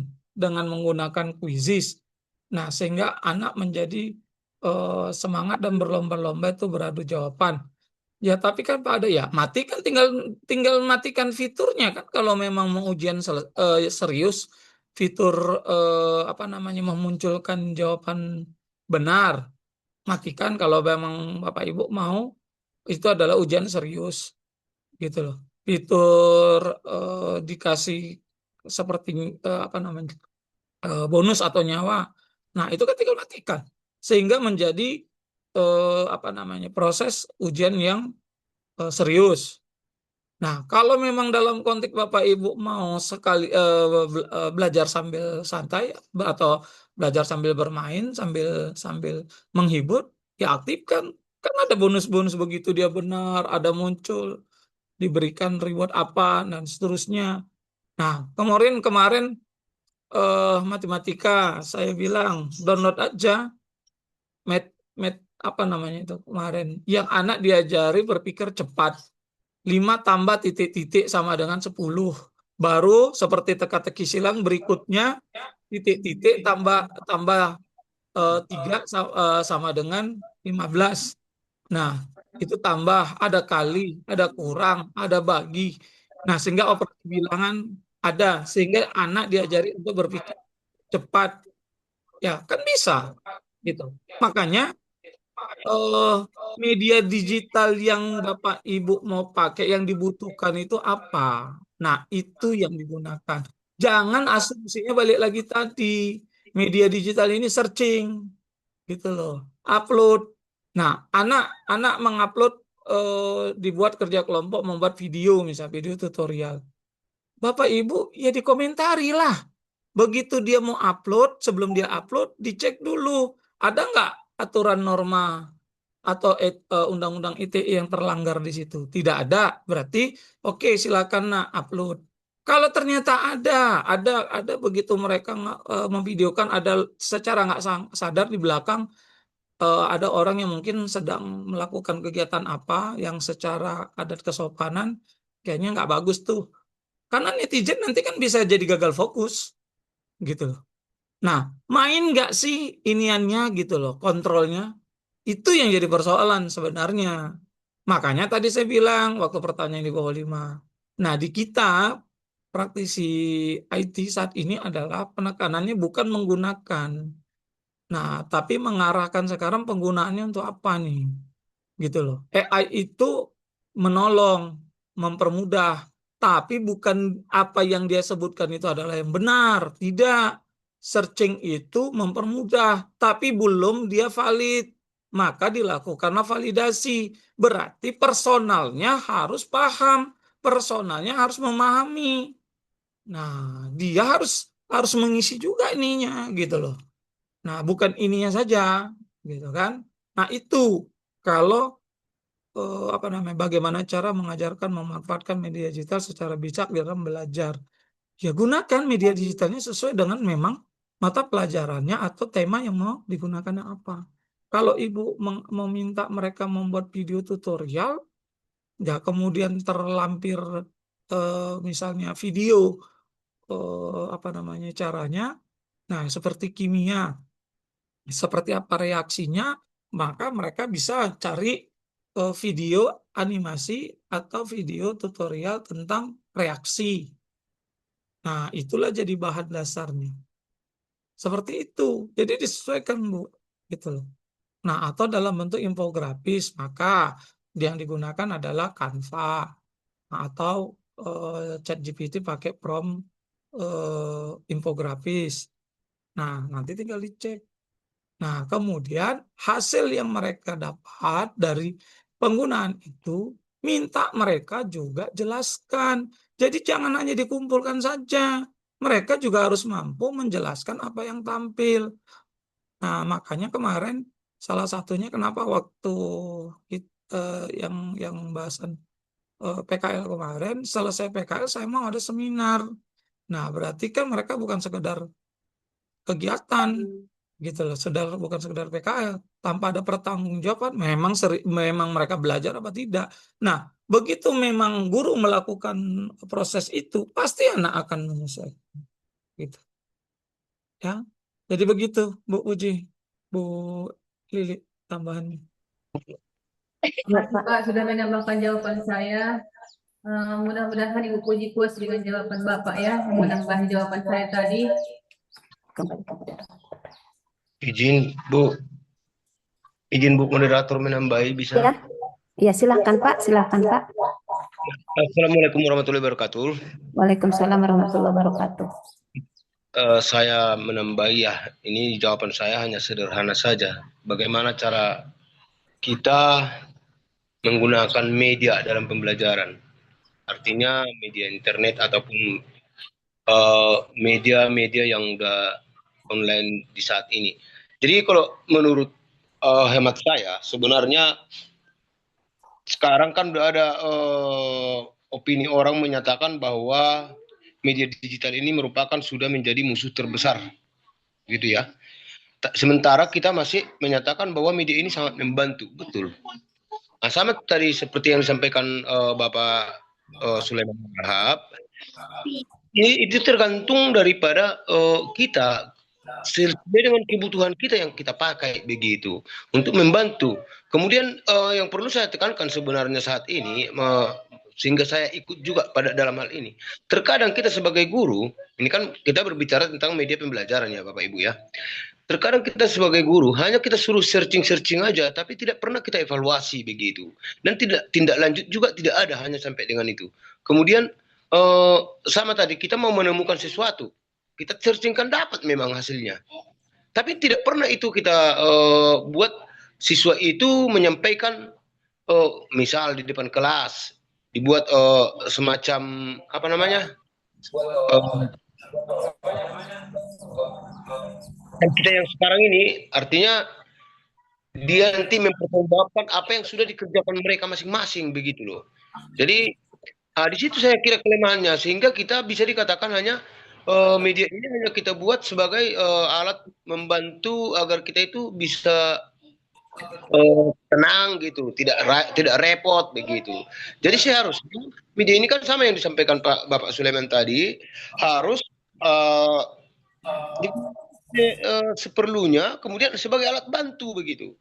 Kemudian juga tadi sedikit saya kembali ke tadi yang nggak sebaiknya tatap muka begitu ya dengan dari Ibu Siti Olima, Ibu Olima tadi ya. Sebenarnya memang kembali ke situ juga tadi, kembali ke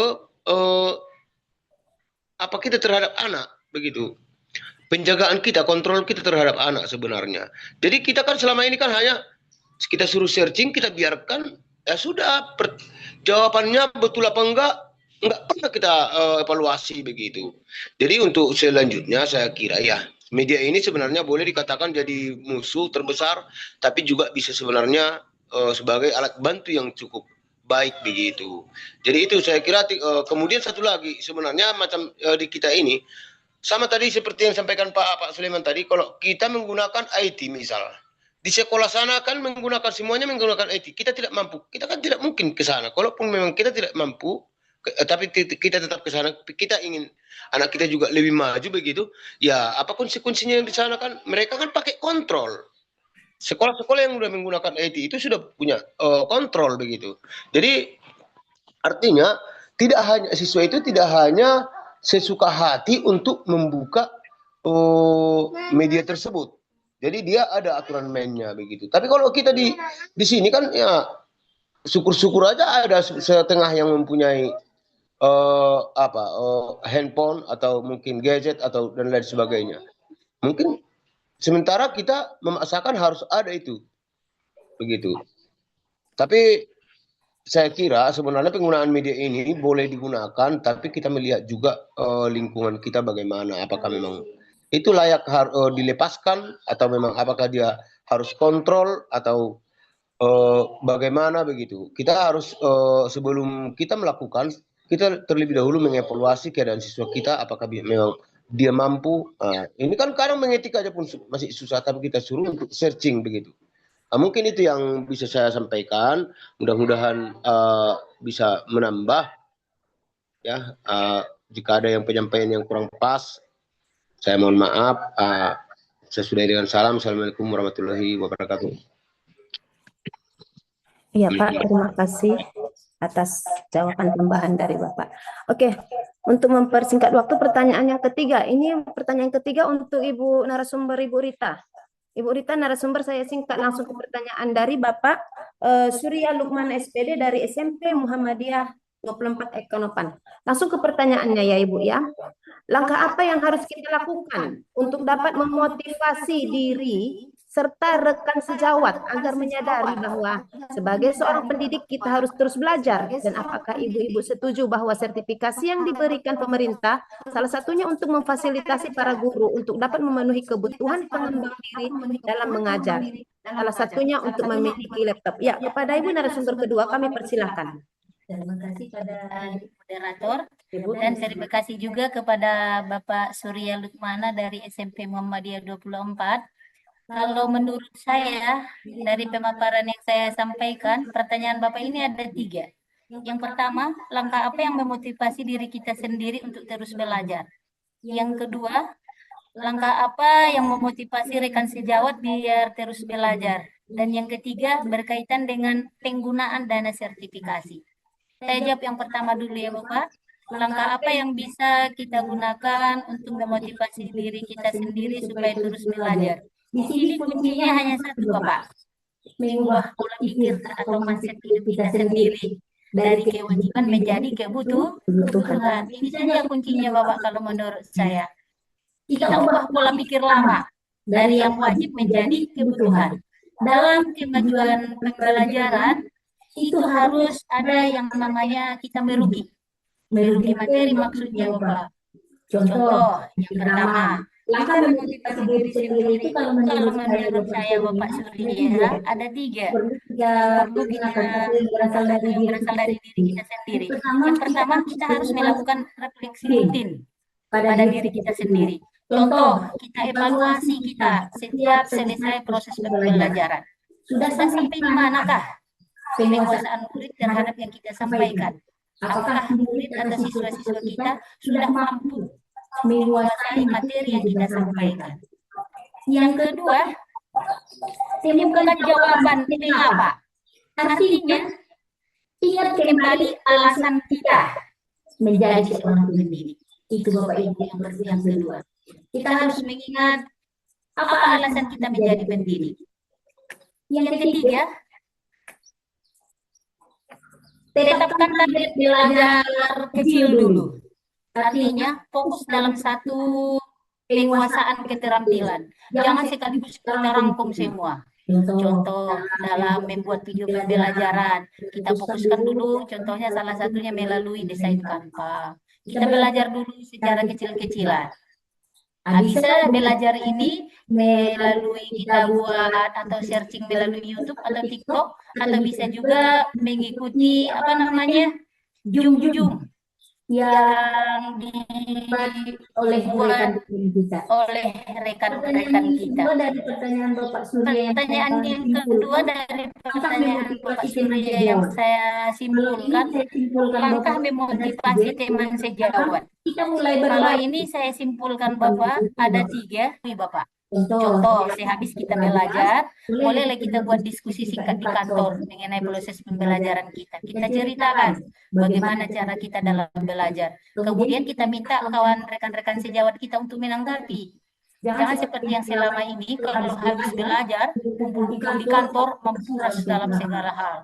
Jangan seperti itu, Pak. Karena tadi kuncinya sudah saya bilang, mengubah mindset lama dari kewajiban menjadi kebutuhan. Ini Bapak Surya.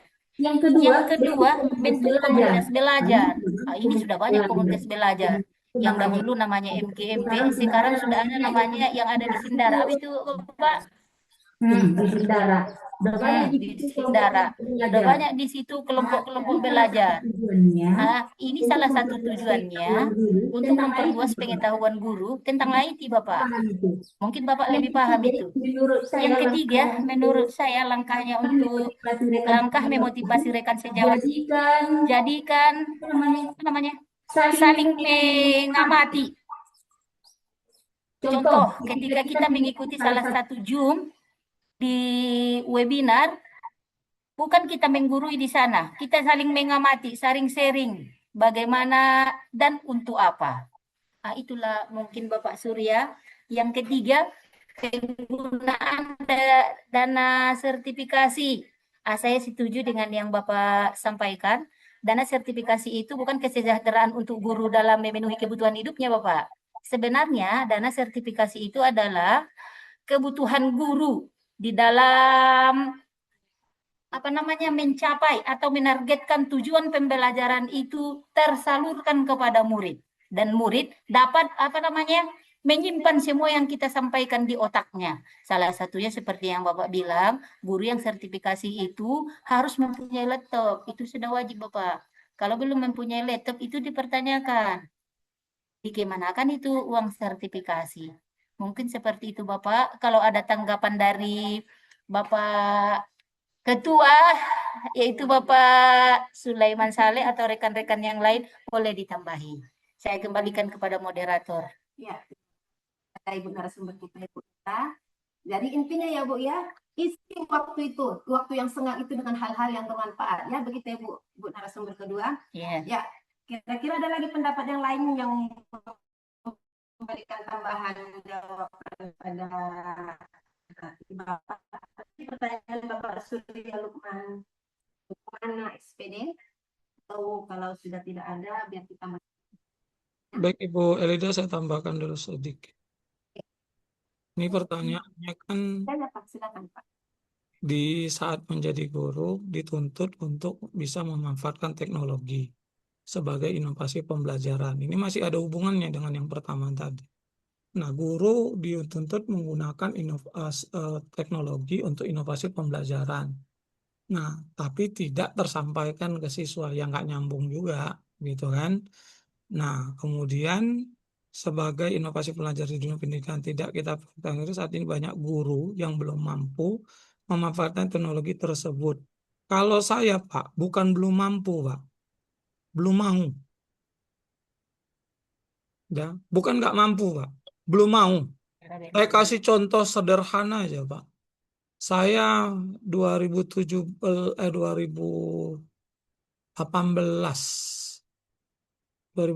itu pelatihan. Nah, kemudian kawan sekelompok saya, seorang guru senior, yang dia sudah pegang SK pensiunnya, Pak. 2 bulan lagi dia akan pensiun. Tapi dia masih berangkat BIMTEK. Saya bilang apa waktu itu sama beliau? Ngapain lagi abang? Orang udah mau pensiun. Apa dijawabnya? Kalau habis tugas itu, Dek, sampai garis finish. Kalau hari ini resmi sudah habis masa tugasku, maka hari ini aku tidak lagi melakukan aktivitas apapun. Tapi karena masa tugasku masih 2 bulan lagi, dan aku diperintahkan untuk mengikuti BIMTEK ini, maka harus kukerjakan. Itu bahasanya itu, Pak. Nah, kalau dia nggak mau, secara logika umumnya, persoalan nggak kira-kira di sekolah? Nggak akan. Karena dia 2 bulan lagi mau pensiun. Nah, tapi kenapa dia tetap mengharuskan dirinya berangkat? Karena itu perintah. Gitu. Jadi balik lagi, Pak. Bukan belum mampu, belum mau. Padahal perintahnya udah turun. Gitu kan? Nah, kalau untuk memotivasi diri, nah, Bapak balik lagi nih ke kita. Kalau saya bilang, di sekolah pun, ini udah bosan mungkin orang. Kita punya anak, punya keluarga, yang sekolah, kemudian mereka akan ada guru, dosen, atau apapun namanya. Pasti kita punya gambaran guru ideal yang terbaik untuk anak kita seperti apa. Maka, jadilah guru itu. Nggak akan mungkin kita dapat yang baik kalau kita tidak berbuat baik. Gitu loh. Itu kalau ke kita, ke diri sendiri, Pak. Nah, kalau ke rekan sejawat bagaimana? Bapak hanya bisa saran, ajak. Dia nggak mau, dia mau tanggapin, nggak tanggapin, kembali lagi, Pak. ke dia dengan Tuhannya. Kita nggak bisa memaksakan hati orang, kita nggak bisa melunakkan hati orang. Nah, karena itu sudah bagian dari dirinya. Sedangkan Nabi aja pamannya nggak bisa, gitu loh. Apalagi kita, kalau ke situnya. Jadi Bapak jangan nggak usah pusing mikirkan hasilnya, tapi Bapak lakukan prosesnya. Sudah.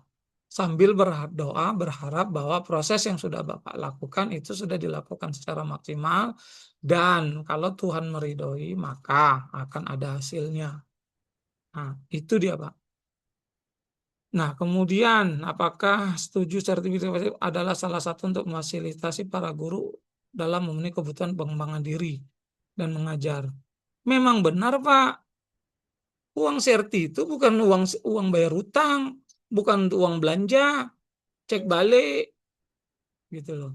Makanya itu yang salah kaprah, itu yang makanya jadi berantem, itu yang makanya jadi ribut di sekolah, urusan validasi, valid, nggak cair, kan itu dia persoalannya.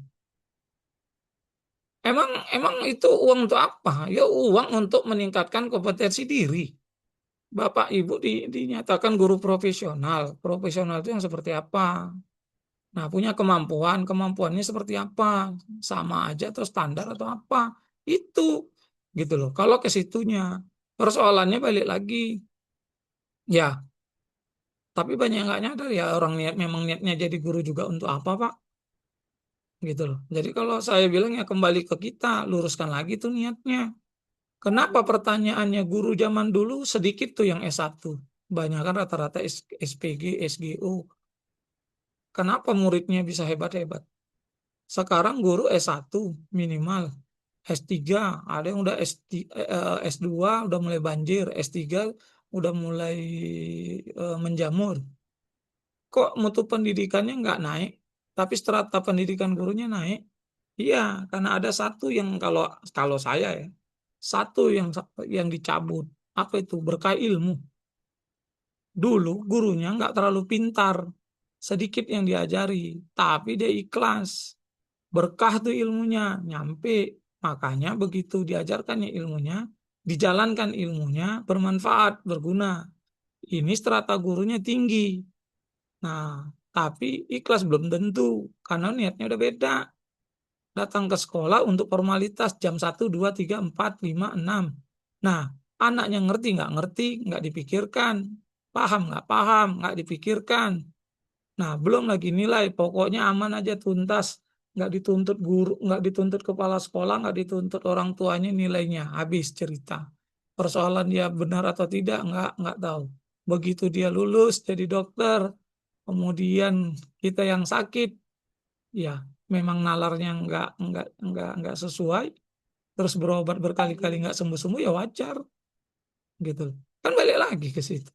Makanya tabur tuai itu pasti nyata. Nah, hukum karma itu juga pasti berjalan. Nggak ke kita, ke anak kita, nggak ke anak kita, ke keluarga kita. Pasti apa yang kita lakukan pasti akan balik. Pasti itu, gitu loh. Tambahnya itu. Terima kasih. Ya Pak, terima kasih atas tambahannya ya Pak. Ya, oke, selanjutnya sesi berikutnya ialah kepada Ibu narasumber kita, Ibu Rita dan Ibu Didi, agar memberikan closing statement-nya. Kepada Ibu narasumber pertama, silakan Bu. Baik, moderator, terima kasih. Saya akan menyampaikan kesimpulan materi webinar saya pada hari ini tentang metode pembelajaran interaktif dengan media digital. Jadi, inovasi itu perlu kita lakukan. Jadi, dengan metode pembelajaran interaktif itu sangat membantu kita dalam menciptakan proses belajar yang lebih efektif, menarik, dan modern sesuai dengan perkembangan zaman. Penggunaan teknologi yang tepat itu dapat meningkatkan motivasi dan hasil belajar siswa. Nah, seperti yang dibilang Bapak Sulaiman tadi, teknologi tidak dapat menggantikan guru, tetapi guru yang memanfaatkan teknologi akan menggantikan guru yang tidak menggunakan teknologi. Nah, terima kasih Ibu Moderator, saya kembalikan lagi. Ya, terima kasih. Kepada Ibu narasumber kita yang kedua, silakan Bu memberikan statement closing-nya, Bu. Tadi juga saya sudah sampaikan manfaat nyata penggunaan digitalisasi dalam proses pembelajaran itu ada 3. Yang pertama, siswa lebih antusias dalam menerima pembelajaran Bapak Ibu. Yang kedua, guru lebih efisien di dalam menyusun atau menyampaikan materi pembelajaran. Yang ketiga, belajar lebih menyenangkan kalau kita menggunakan digitalisasi. Itu saja menurut saya, Bapak Ibu. Saya kembalikan kepada moderator. Ya, terima kasih kepada kedua narasumber kita, Ibu Lili dan juga Ibu Rita. Oke, mungkin kepada para peserta webinar kita ini tidak lupa saya mengingatkan sekali lagi untuk mengisi link absen kita ya Bapak Ibu ya. Oke, jadi itulah ya Bu ya hasil webinar kita di pagi hari ini, pagi menjelang siang ini, di mana IT itu sangat penting sekali dalam kehidupan kita sehari-hari. Baik dia di dalam pembelajaran, baik dia di kehidupan kita. Bahkan seperti webinar kita yang semalam kemarin. Untuk menghasilkan cuan atau bisnis pun kita sudah menggunakan yang namanya IT. Jadi saya rasa kepada para narasumber kita Ibu Rita dan Lili, terima kasih. Kepada para hadirin webinar sekalian saya ucapkan terima kasih, dan sekali lagi kepada para hadirin agar tidak lupa untuk mengisi link absen. Dan sekarang kita memimpin untuk melakukan foto bersama. Kepada Bapak peserta webinar agar menghidupkan kameranya masing-masing.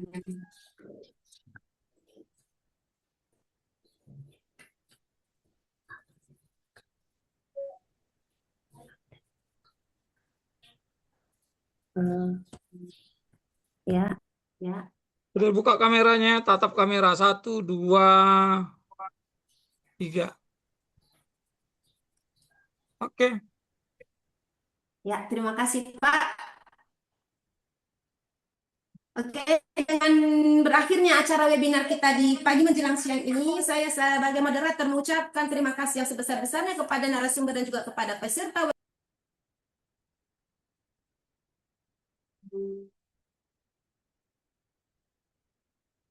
Suaranya ke mute betul Bu Elida, diulang dulu.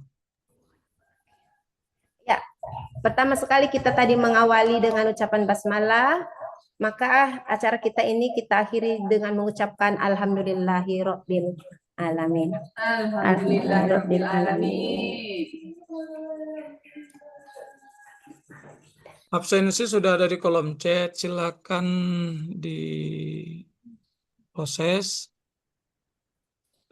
Saya putar lagu 3 kali sambil waktu Bapak Ibu untuk namanya